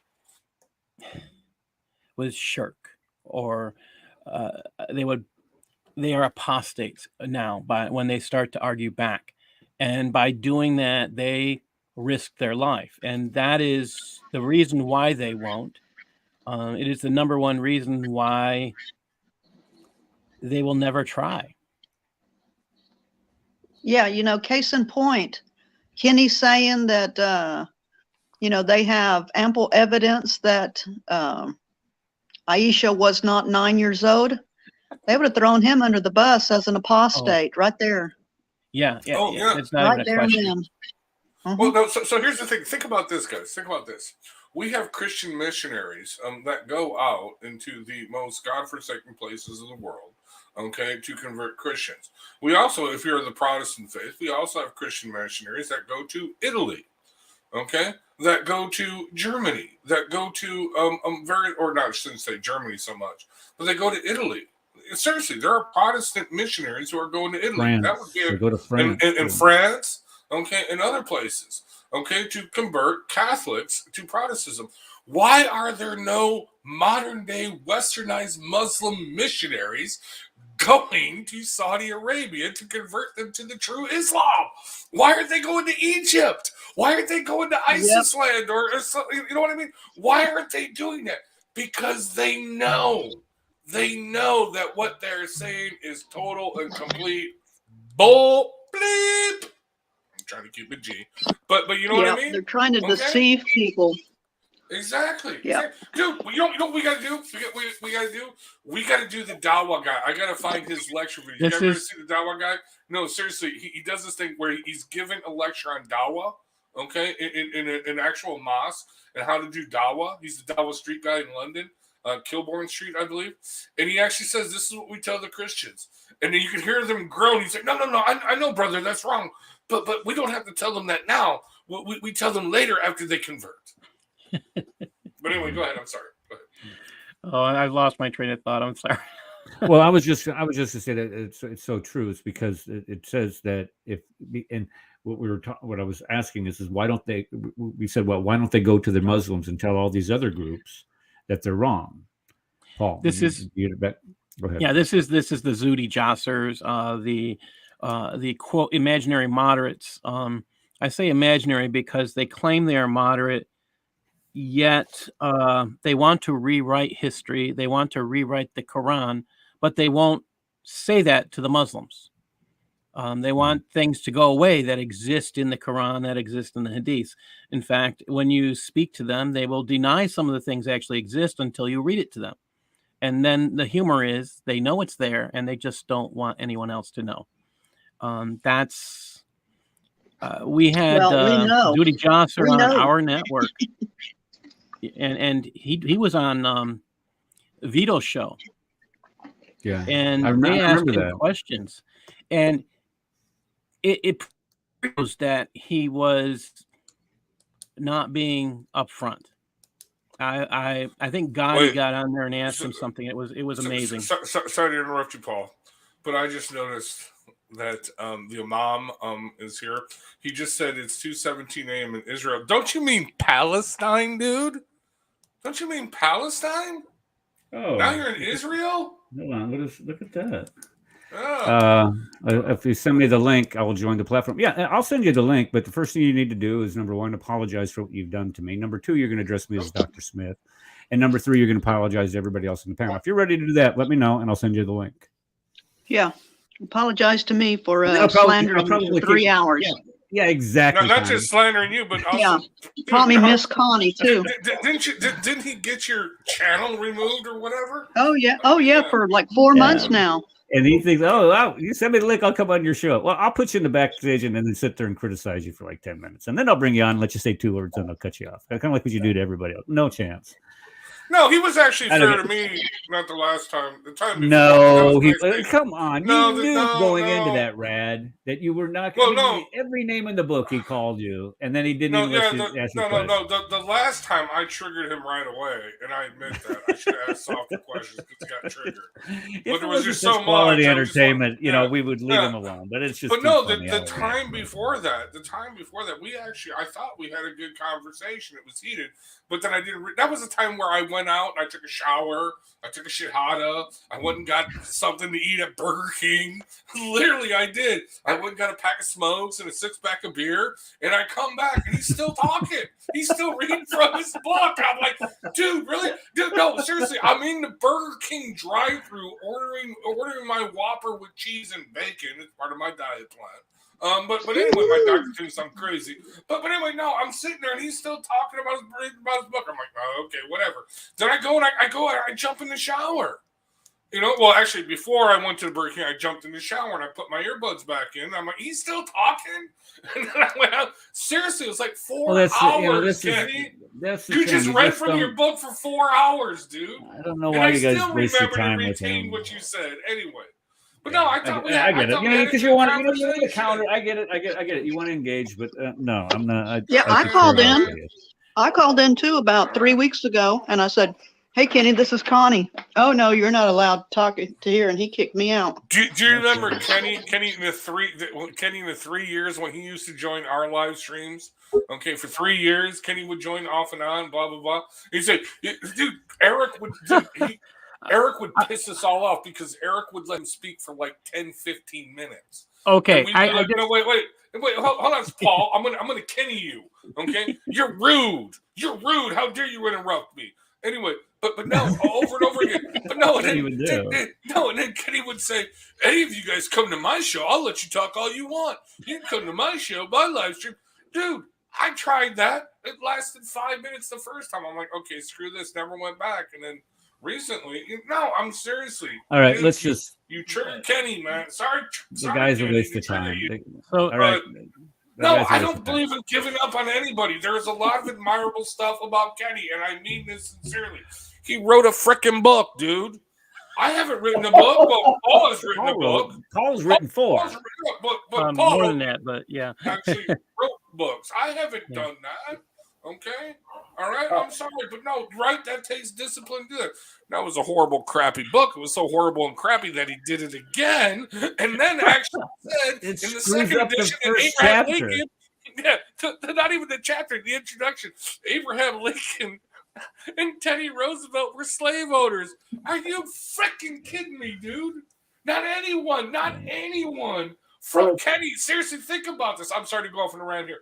But Kenny, seriously, not anyone from your pre-launch book club, okay, or not your editor caught that. It's literally in the first couple of pages. He probably has that Jamal guy as his editor. No, Connie, right away. Are you freaking kidding me? I mean, sorry, dude. Okay. You wrote a Paul, what book, were you and going to then say? you- Paul. I'm just laughing here because this guy is advertising his next beatdown. He's advertising the David Wood beatdown of him. I mean, Kenny Wood was beat before he even started. Oh, dude, we got to go. Dude, when is that, Kenny? No, when is that, Kenny? Because if that jives with the trucker protest, if that jives with the trucker protest in DC that's coming up, we're talking March 1st. I'm in the group. I'm talking with the leadership of this, trying to get this going. By the way, seriously, thank God. the trucker protest coming in DC. Seriously, I say we all go. I say we all go. Kenny, guys, Kenny he would says be it's so triggered. Brad, for God's sake, will you listen to me? He says it's May, not March. It's May. He says it's in May. I don't know if I can take that many days off. Wait, Kenny. Wait, hold on. Kenny, is it in New York City proper? Is it New York City proper or just someplace in New York? What? The debate? I don't care. The debate, yeah. I'm going. You're going, Eric. I'll buy you your ticket, Eric. You're going. It's in New York City. I'll go. It's only about 600 miles from me. Well, that might be the event that we were New York talking City, about. though. That's what I'm saying. I don't want to go to New York City. All right, guys, this is the show. Let's get back on topic here. Doggone it. Eric, what's the topic for the debate? Christian persecution. Oh, that's no, I don't mean here. I mean, the debate. No, I don't know. No. Kenny's a redo. Kenny's a rematch of the same topic, same title. At least that's what he said. Yes. What a glutton for punishment! He's gonna do it again. And the guy doesn't realize he's already lost. Well, I don't understand. Okay, I remember watching, and I've said this before. I remember watching that debate between Nadir Ahmed and Dr. Michael Brown about a year and a half ago, 2 years ago, where they were discussing Deuteronomy 18:18 and is that Muhammad in the Bible? And Michael Brown, he just humiliated Nadir. I mean, it was, and it all went back to the same question that he kept on repeating, which David kept repeating to Kenny. Show me one hadith where it clearly says that she was something other than 9. He could not do it. He knew he wouldn't do it. So he would sit there and filibuster saying, well, this says so. Shut your pie hole. He's just asking you a simple question. You can't answer it. And Michael Brown was doing the same thing. He was telling him, look, there's over 20 different places where in the book of Deuteronomy, where the Jews are referred to as the brethren. The prophet would be from their brethren, and nowhere does it mention brethren being anybody other than an Israelite. It was the same type of humiliation. It was the same lopsidedness. And to watch something like that again, I don't know why this is what narcissists do. And this is what I've always said. I mean, the guy's a narcissist. He just likes to hear himself talk. He just likes to put himself out there. That's all he is. There's no substance to this guy's argument. He just wants to be heard. And so to say, hey, if you come, let's see, what was it? He said, I want you to ask me anything. I don't care what your opinion is of anything. I don't care if you think the sky is pink. I don't care. Here's the sad part. Here's the sad part, Eric. You gave him his platform. I was actually, somebody sent it to me. Actually, no, I was actually going through it. The old videos going back on his channel. Because I was looking for the one where I tried to join and where Marsha was bragging about the cyber jihad and Kenny was like promoting it. And so I was looking for that. And I found a video where you actually joined and you had a conversation. It was early on. Okay, before COVID. I mean, seriously, this is how we mark things off. And you were saying, this is fun. We had a great conversation. Here's the thing, Kenny. Something changed in you, Kenny. You know what I mean? Well, actually, no, nothing really changed in you. You were pretty much the same. But that's beside the point, dude. Okay. Well, when you started acting like that, that's the thing. When he started acting like that scumbag Marshall, that's when everything changed. That's when I was like, look, I'm not having nothing to do with you. Kenny, seriously, we made the Who is Eric video. Do you know who this man is?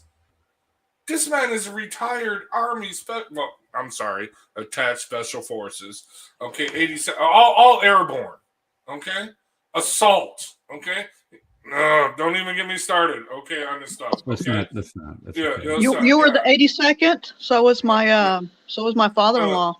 82nd Airborne. Yes, sir. 504th Parachute Infantry Regiment, The no, we were called. Yeah, listen, we're we were all called, military. We were Yeah, all we're we all were called military here. when I was there. We were called the No War 04 because when everybody went to Grenada, that big invasion of Grenada, everybody got the Reichsfield combat patch, 82nd. The 504 didn't go, and everybody mocked us. You're the No War 04. Screw you, buddy. Hey, wait. Hey, Well, so Eric was part of the crew. Eric was part of the crew that when you positively, absolutely have to kill every MF in the room, you call on Eric's crew. Okay, I'm just saying. Okay, well, all right. He didn't like to talk about that. So, Okay, so I'm Eric, just saying.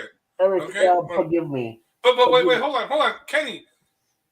This man right here was the commander of your wife, dude. Right? I'm pretty much, sort of. No. No. Okay. No. Well, could have been. She was okay. Let me just say this. If she was at Bragg, she was probably across post over in Legland, what we call Legland, the non-parachute qualified individuals. We call them legs. It's kind of a pejorative, but I mean, it's an army. It's an army thing that, and once you leave Fort Bragg, it doesn't matter. But if you're on Fort Bragg and you don't jump, it's I don't know. Anyway, okay. What were you saying? Yeah, he doesn't like to talk about that because he's a real soldier. He's a real soldier of whatever. Anyway, forgive me. May I?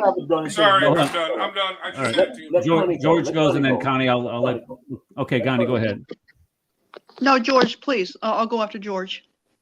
Okay, so Yes, sir. forgive me if you've already done it, but if Homer can write a book, I think you should write a book. I think a book needs to be done to encapsulate all of these many ideas. It has to be done. It has to be placed on record, so people can read it. You see what I'm saying? I do believe that the internet is getting a lot of information out, and the internet is, through Jesus Christ, the internet is destroying Islam. It is. But I'm still saying that a book should be written that could put all of these things, these very important points that we're making on these programs over the years, into a book, into proper topics. What do you think about that? I had considered, and because when you commit to it, but Paul can tell you this better than anybody here, when you commit to something like that, it's a heck of a commitment. But I'd considered, there's a couple things that I'd kicked around. I'd kicked around writing a book. Dude, Kenny did it. Kenny did it. I am sorry. I am shamed by that. Kenny did it. I'm just saying. The usurpation. I admire you for it, Kenny. I do. I admire you for it. I'm saying. The usurpation of Muhammad, and how Muhammad has usurped Christ in Scripture, and not only in his role as being the primary focus of people's adoration or obedience towards their teaching, but in several other ways. So I've thought about writing a book, something about like that. I've thought about writing something along the lines of, analyzing the preponderance of the evidence. What would the preponderance of the evidence demonstrate whether or not Islam is true or not? Is when you analyze the Quran, when you look at the anachronism that's in the Quran, when you look at the historical fallacies in the Quran, you look at the inserts of the plagiarism. They call it borrowing, but the plagiarism of Syriac folklore, Talmudic insertions, Gnostic stories, and then compare that to Hadith, to pagan rituals. What makes better sense. But that would be a real heavy lift. I think the usurpation would probably be one. I'm considering it, but I don't know. It's a lot of work. Connie.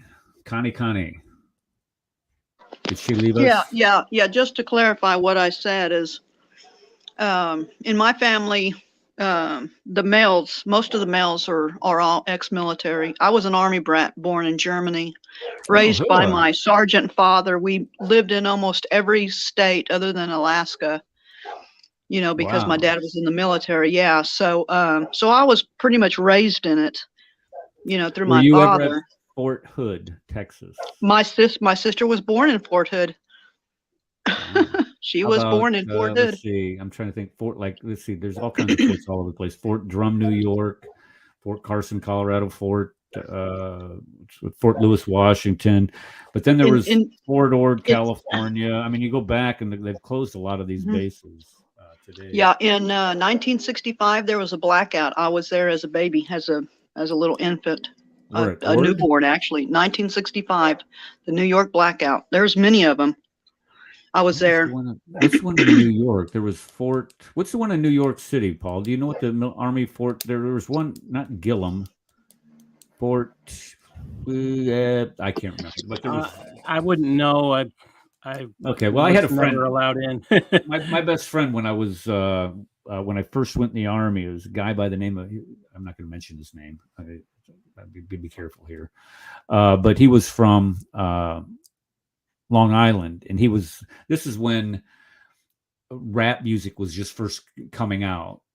So he would sit there he had 2 turntables in the room. He'd have to set up in our barracks in the room, and he'd be sitting there doing this crap at all hours of the night. It'd be 4:30 in the morning. He's over there scratching stuff. And anyway, he was trying to get stationed in New York City when we left Italy. And I can't remember what the name of that post was, but yeah, long time ago. Okay, so we were talking about persecution, and let's kind of wrap this up. We get sidetracked on this show way too, but it's fun. I mean, it just makes for great conversation. It's fun. Fort Sill, Oklahoma, home of the king of battle. Exactly, XYZ. Field artillery, not to be confused with the queen of battle. Yeah, Fort Sill, Oklahoma. There you go. Slam R&N. What the Fort? Look at you guys. You bunch of hoolas in the house here. I didn't know this. Look at, we went to basic training. Fort Lawton, or I'm sorry, Fort Sill is where. Oh, Lance missiles. There you go. Oh, you guys are over there. Let's see if anybody else is putting anything there. You guys, I like that. We've got military people here.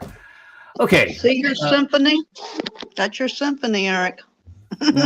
Well, you've been in the. I was stationed at Fort McClellan, Alabama, when I first went in, because I was a military policeman. We had military police school.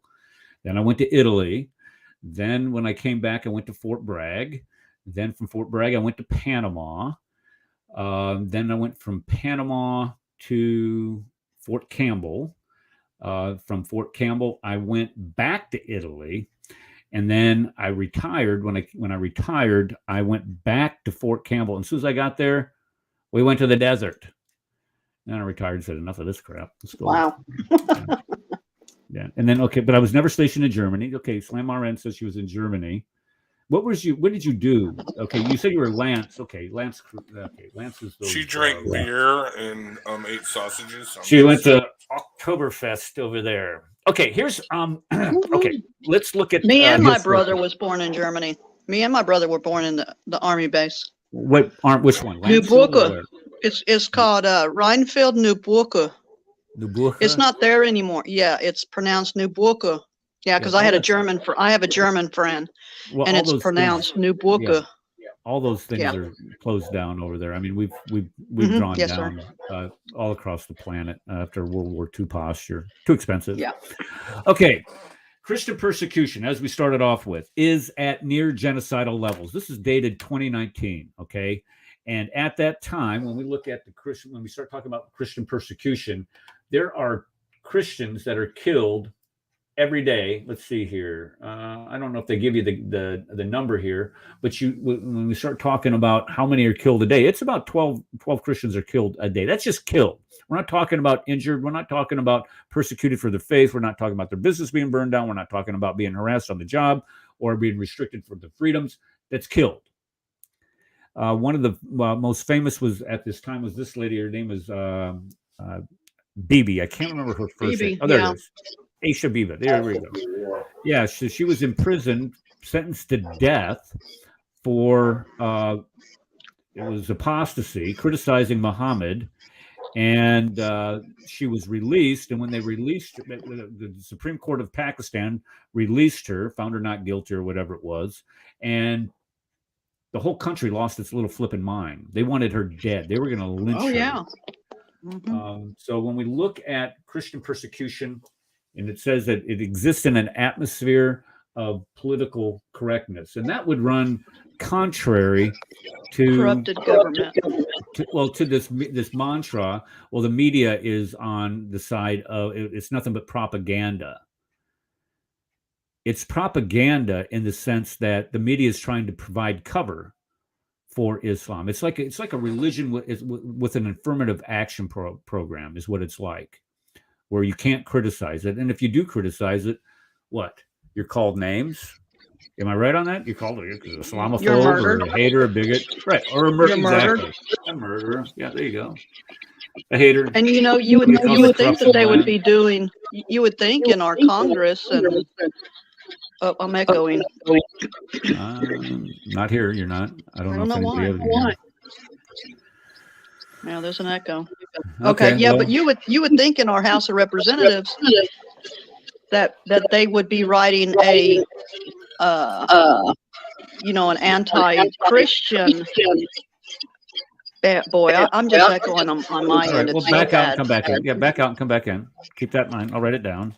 House of Representatives, Christian thing. I'll write that down. Okay. I wanted to jump over to another article. Let me just interject here. Did you guys all see the video? You remember when it came out in Afghanistan of the female teacher? Okay. They said that she burnt Qurans and she didn't, or something like that. She was a hardcore Taliban supporter, and they tracked her up onto the roof and dragged her down from the roof and killed her. Do you guys remember that video? I have to look that up. Oh, no, seriously.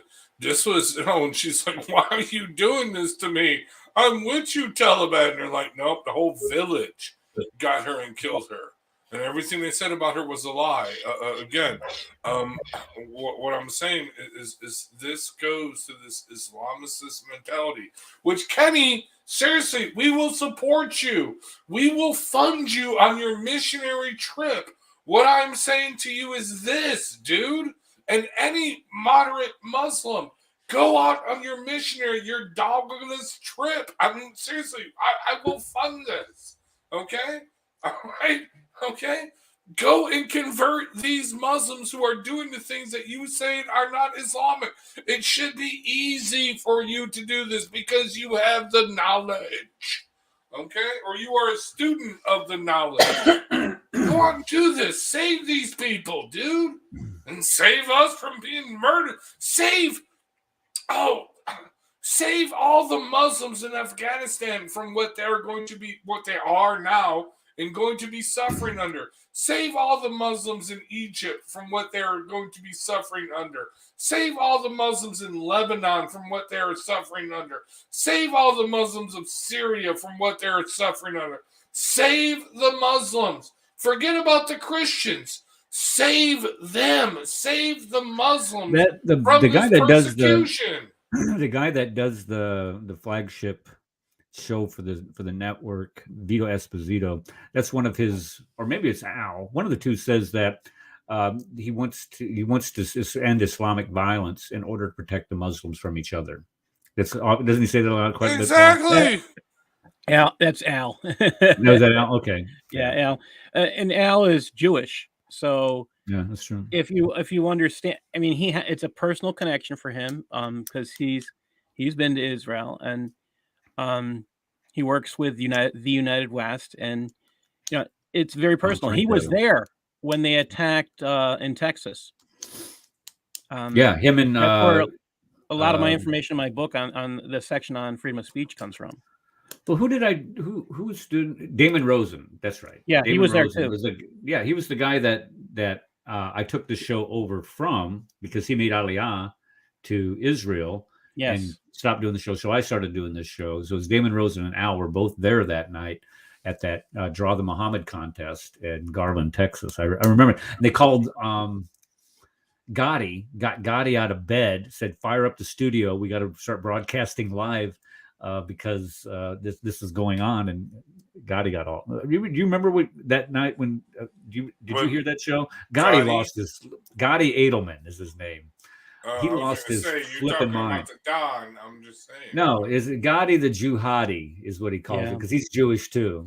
And he's an Israeli soldier.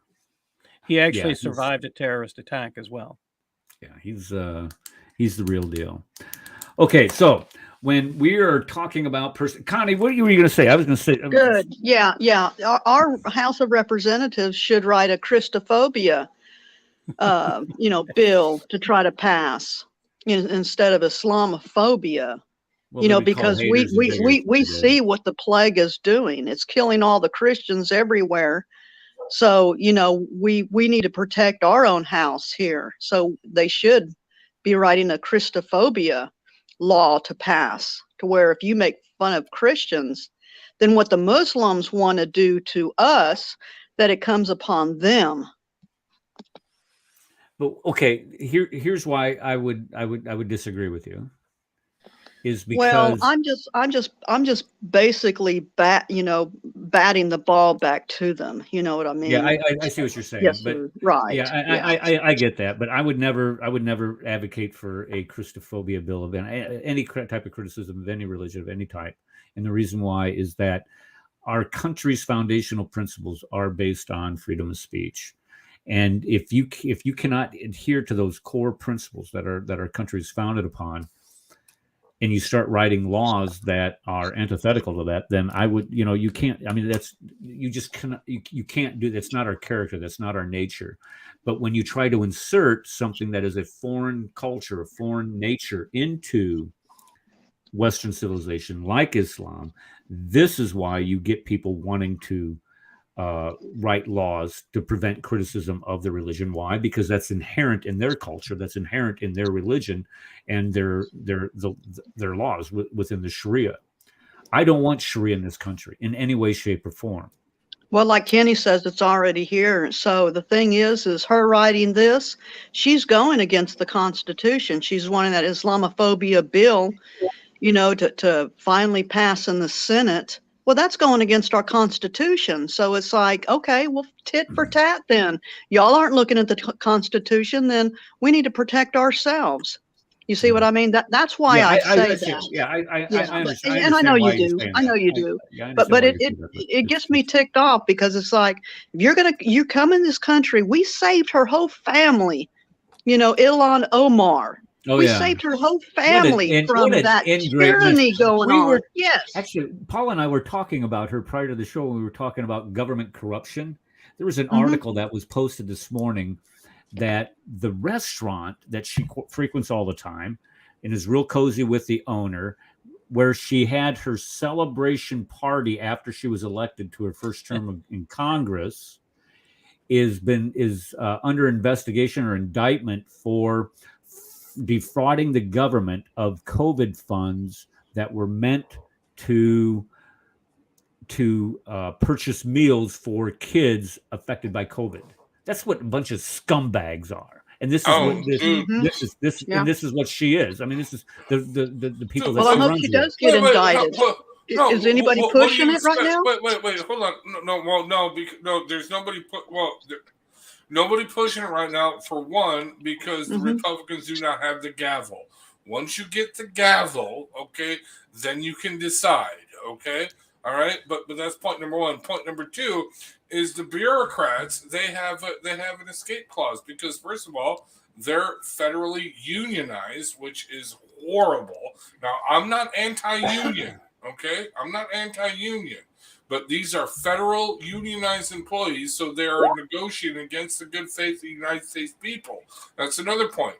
Okay, but no, seriously, they are. They're anyway. Okay, so no, they follow a script. As long as they say, I don't know, they're fine. They're not lying to Congress, and even if they do get lying to Congress. Okay, there's nothing happening, because Congress has given up all of its power. Okay, literally, they have. They've given up all of its power. So it depends on the Attorney General and who has ever controlled the Attorney General's office. But no, because guess what? The Attorney General's office is unionized. So guess what happens? You know what I mean? Okay, no. Donald Trump, love him, hate him, love him, curse him, whatever. Donald Trump exposed the corruption, okay, of what we are facing. Yeah, he did. Yeah, he did. right. I actually am going to ask for prayer for something I have being introduced to a congressman tomorrow. All right. Let's pray, brother. I have a very big piece that could make America safer being introduced as to a congressman who may actually put it through. So What is it? You can What is it? look up resolution on paulsutliff.blogspot.com and you can read it. Oh, okay. Yes, sir. It's being proposed to by a friend I'm just going to leave his name out, to a certain congressman who has the guts and basically the cojones to do the job. I tried to find one in 2016. I couldn't find one. But, I'm not saying it's going to happen now. I think it'll probably happen after the election. It's going to be a red wave because nobody likes riding bankruptcy and inflation and dementia. The guy has less than 50% approval rate. Well, I don't remember. 30s. I don't know. I thought Carter was bad, and I thought Obama was bad, but this is ridiculous. Yeah, no. All right, let's get back. Scary, dude. Let's get back on the persecution thing. Yeah. Anytime that we spend time on Joe Biden is a waste of time. Because he's a waste of time. I'm sorry. I just loathe that guy so much. He's the walk-away president, but go ahead. Sorry. Yeah. Okay. You know what, Connie? What we ought to do is we ought to put in our intro him tripping out, going up those steps on. No, I can't do that. I'm sorry. That goes against my conscience and my heart in Christ. I will not do that, Eric. Okay, Sorry. All right. Okay. I'm not the woman to do that. Man, I have to keep my spirit pure here. Okay. falling up the stairs. Okay, twice. Not this 3 Eric. times. I'll get in trouble with God, man. 3 times. 3 times. Okay. Let's finish up with this tonight. Raven Ibrahim over at the Gatestone Institute publishes an article every month on covering some significant factors in Christian persecution.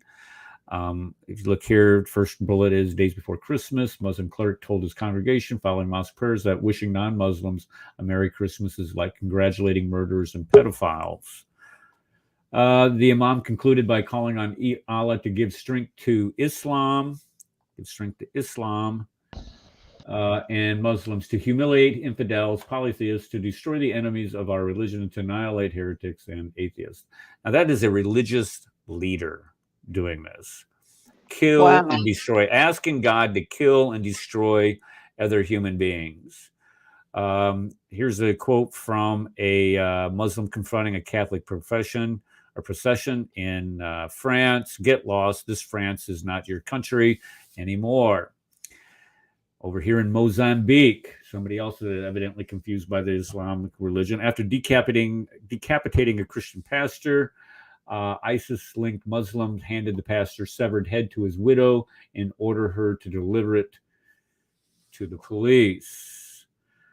Here we have another one in Mozambique. ISIS-linked group forced young, healthy-looking, and lighter-skinned women and girls in their custody to marry their fighters who enslave and sexually abuse them. Yeah, they're just confused. They need a certain imam out of Texas to go visit them. Quranic texts are not the only way to teach Arabic in schools. There are other methods such as literature. Where is this? This is in Egypt. Poetry and rhetoric. The government always backs down from any removal of the Quranic text in the school curricula or subject to religion-fearing attacks of criticism by extremist groups. Boy, that's a shocker.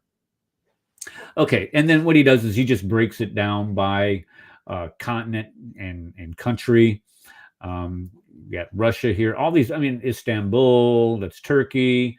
Okay, and then there's some other articles there for him. But the point I'm trying to make is, folks, there's all kinds of resources out there. Religion of Peace, Gatestone Institute, the Investigative Project. What else we got there? Bare Naked Islam, Jihad Watch, Creeping Syria, Islamist Watch. Vlad Tepes, I don't see a lot from him as much anymore.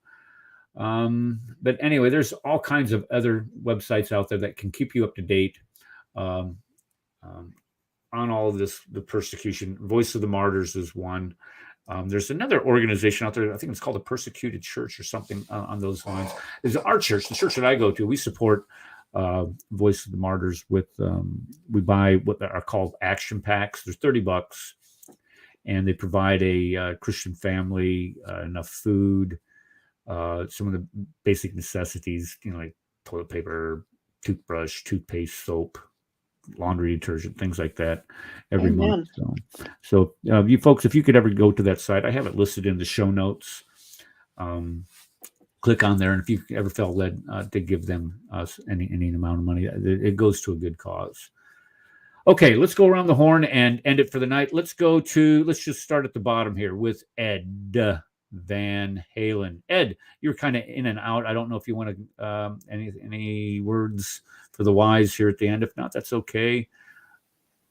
Ed going once, Ed going twice. Ed is off mute, but we cannot hear Ed. Ed will come back to you. Let's go to Connie. Connie, do you have anything that you'd like to add here tonight? Yeah, just watch what's going on in our Congress right now. It's preposterous. Pray against it. Yeah. Pray against it, especially Ilhan Omar.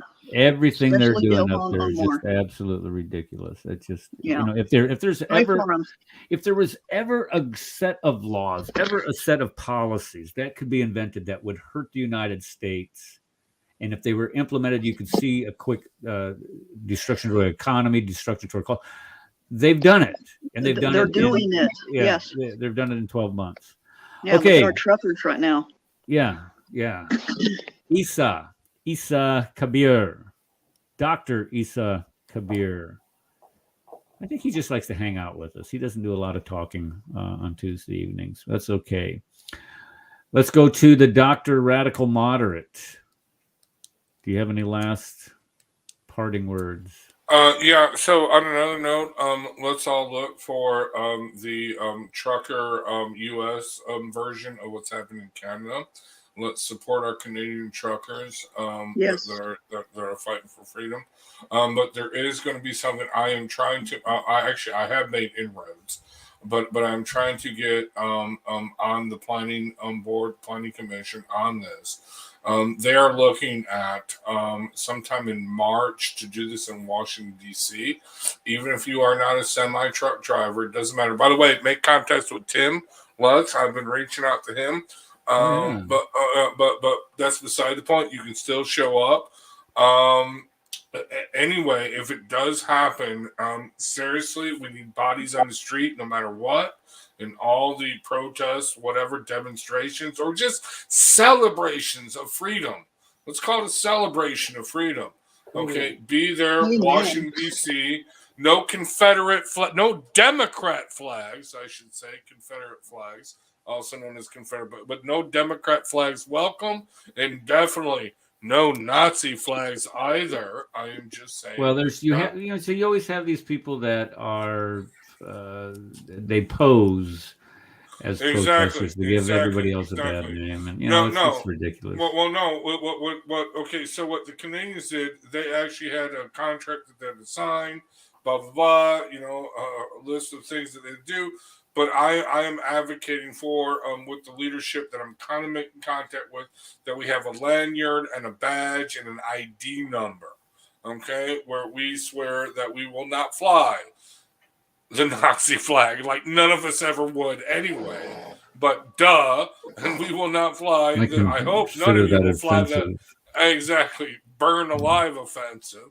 But anyway, that we will not fly the Nazi flag, or even what I call the Democrat flag, okay, the Confederate flag, okay, we will be peaceful and respectful, in other words.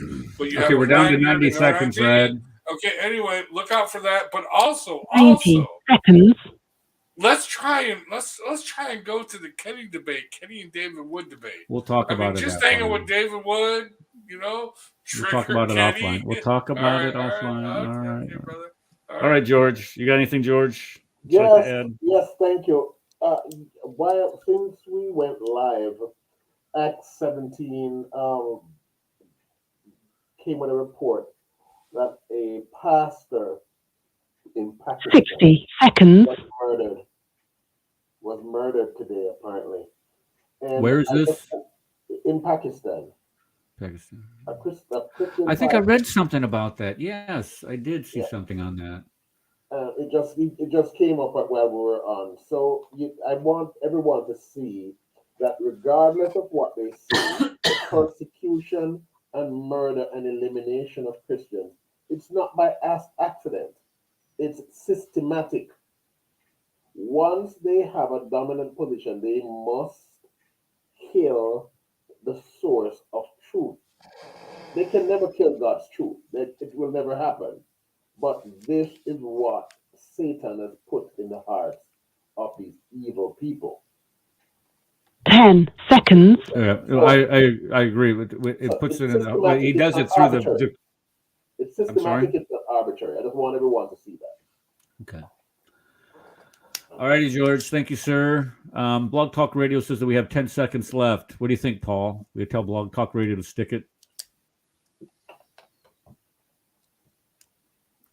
You're muted. You're muted. Paul, Sorry. muted. There we go. Go ahead. I think people need to realize that Christianity and Judaism we're being killed off. We may be safe. We may be safe for now. But we have to realize groups like Antifa, the commie Dems have no problem with us being killed off. The only reason they're not doing it at present is because we own the guns. And they have no problem with that because that's what they did in Russia. That's what they did in Cuba. Every place where communism has been, that's what they're doing still in China. There is no place where communism has been where they haven't endorsed this. There is no place where socialism has been where they don't endorse this. And, you can look at it simply. They even removed God from the platform of the Democratic Party. Yeah. So they put it back in, but it was a bunch of booze going on. Well, that doesn't matter. They kind of did and kind of didn't. I saw that. I saw that live, but it's kind of a half and half. People, best thing I can say is make that commitment to Christ, because then you'll find out what's really true. Take that chance. Give your life to Christ. Yep. Keep your hearts and minds in Christ Jesus. I agree 100%. Okay, everybody that came tonight, thank you for coming. We had a good turnout in chat once again. You guys are always a lot of fun to read your comments there. And the Patriots, well, it was a Patriots, bad word, veterans that were in there. And there was even, which, oh my gosh, I forget. Oh, come on. It was a Canadian Patriot. Yeah, Rob K was part of the Canadian. Oh man, he saw it and doggone it. What was it? It was Canadian Royal Navy, I think he said. And in the Navy, okay, that's fine. But he said he started out in the Army, I think it was. It doesn't matter. Thank you for everybody for their. Oh, here it is. Nope, that's not it. Thank you for your service. Thank you for coming for the show. And Sunday, you guys got any ideas for Sunday? If you have ideas for Sunday, email me, Skype me, or instant message me, and we'll take a look at it. I'm going to see if I can get that guy from the Seasoned Apologist on the show, the guy from Nigeria, to talk about some of the Christian persecution going on there. That might be a good. Right. That might be a good idea. I don't know. I'll reach out to him and see if he wants to. See if he has. I have a topic. Go ahead, George. What killed Muhammad? What's that? What killed Muhammad? What killed Muhammad? The Jews. No, was it poison? Did he die of old age? Well, I mean, there's a poison. If it was poison, it was from the Jewish. Let me give it some thought. I thought Allah yanked out his aorta. Yeah, but that was from the effects of the. Okay, that might be a good topic. So let me give it some thought, and I'll get back to you via instant messenger or email, one of the two. Problem. All right, gonna roll. God bless y'all. Thanks for coming, and we will see you Sunday on the Crossing the Crescent discussion group. God bless.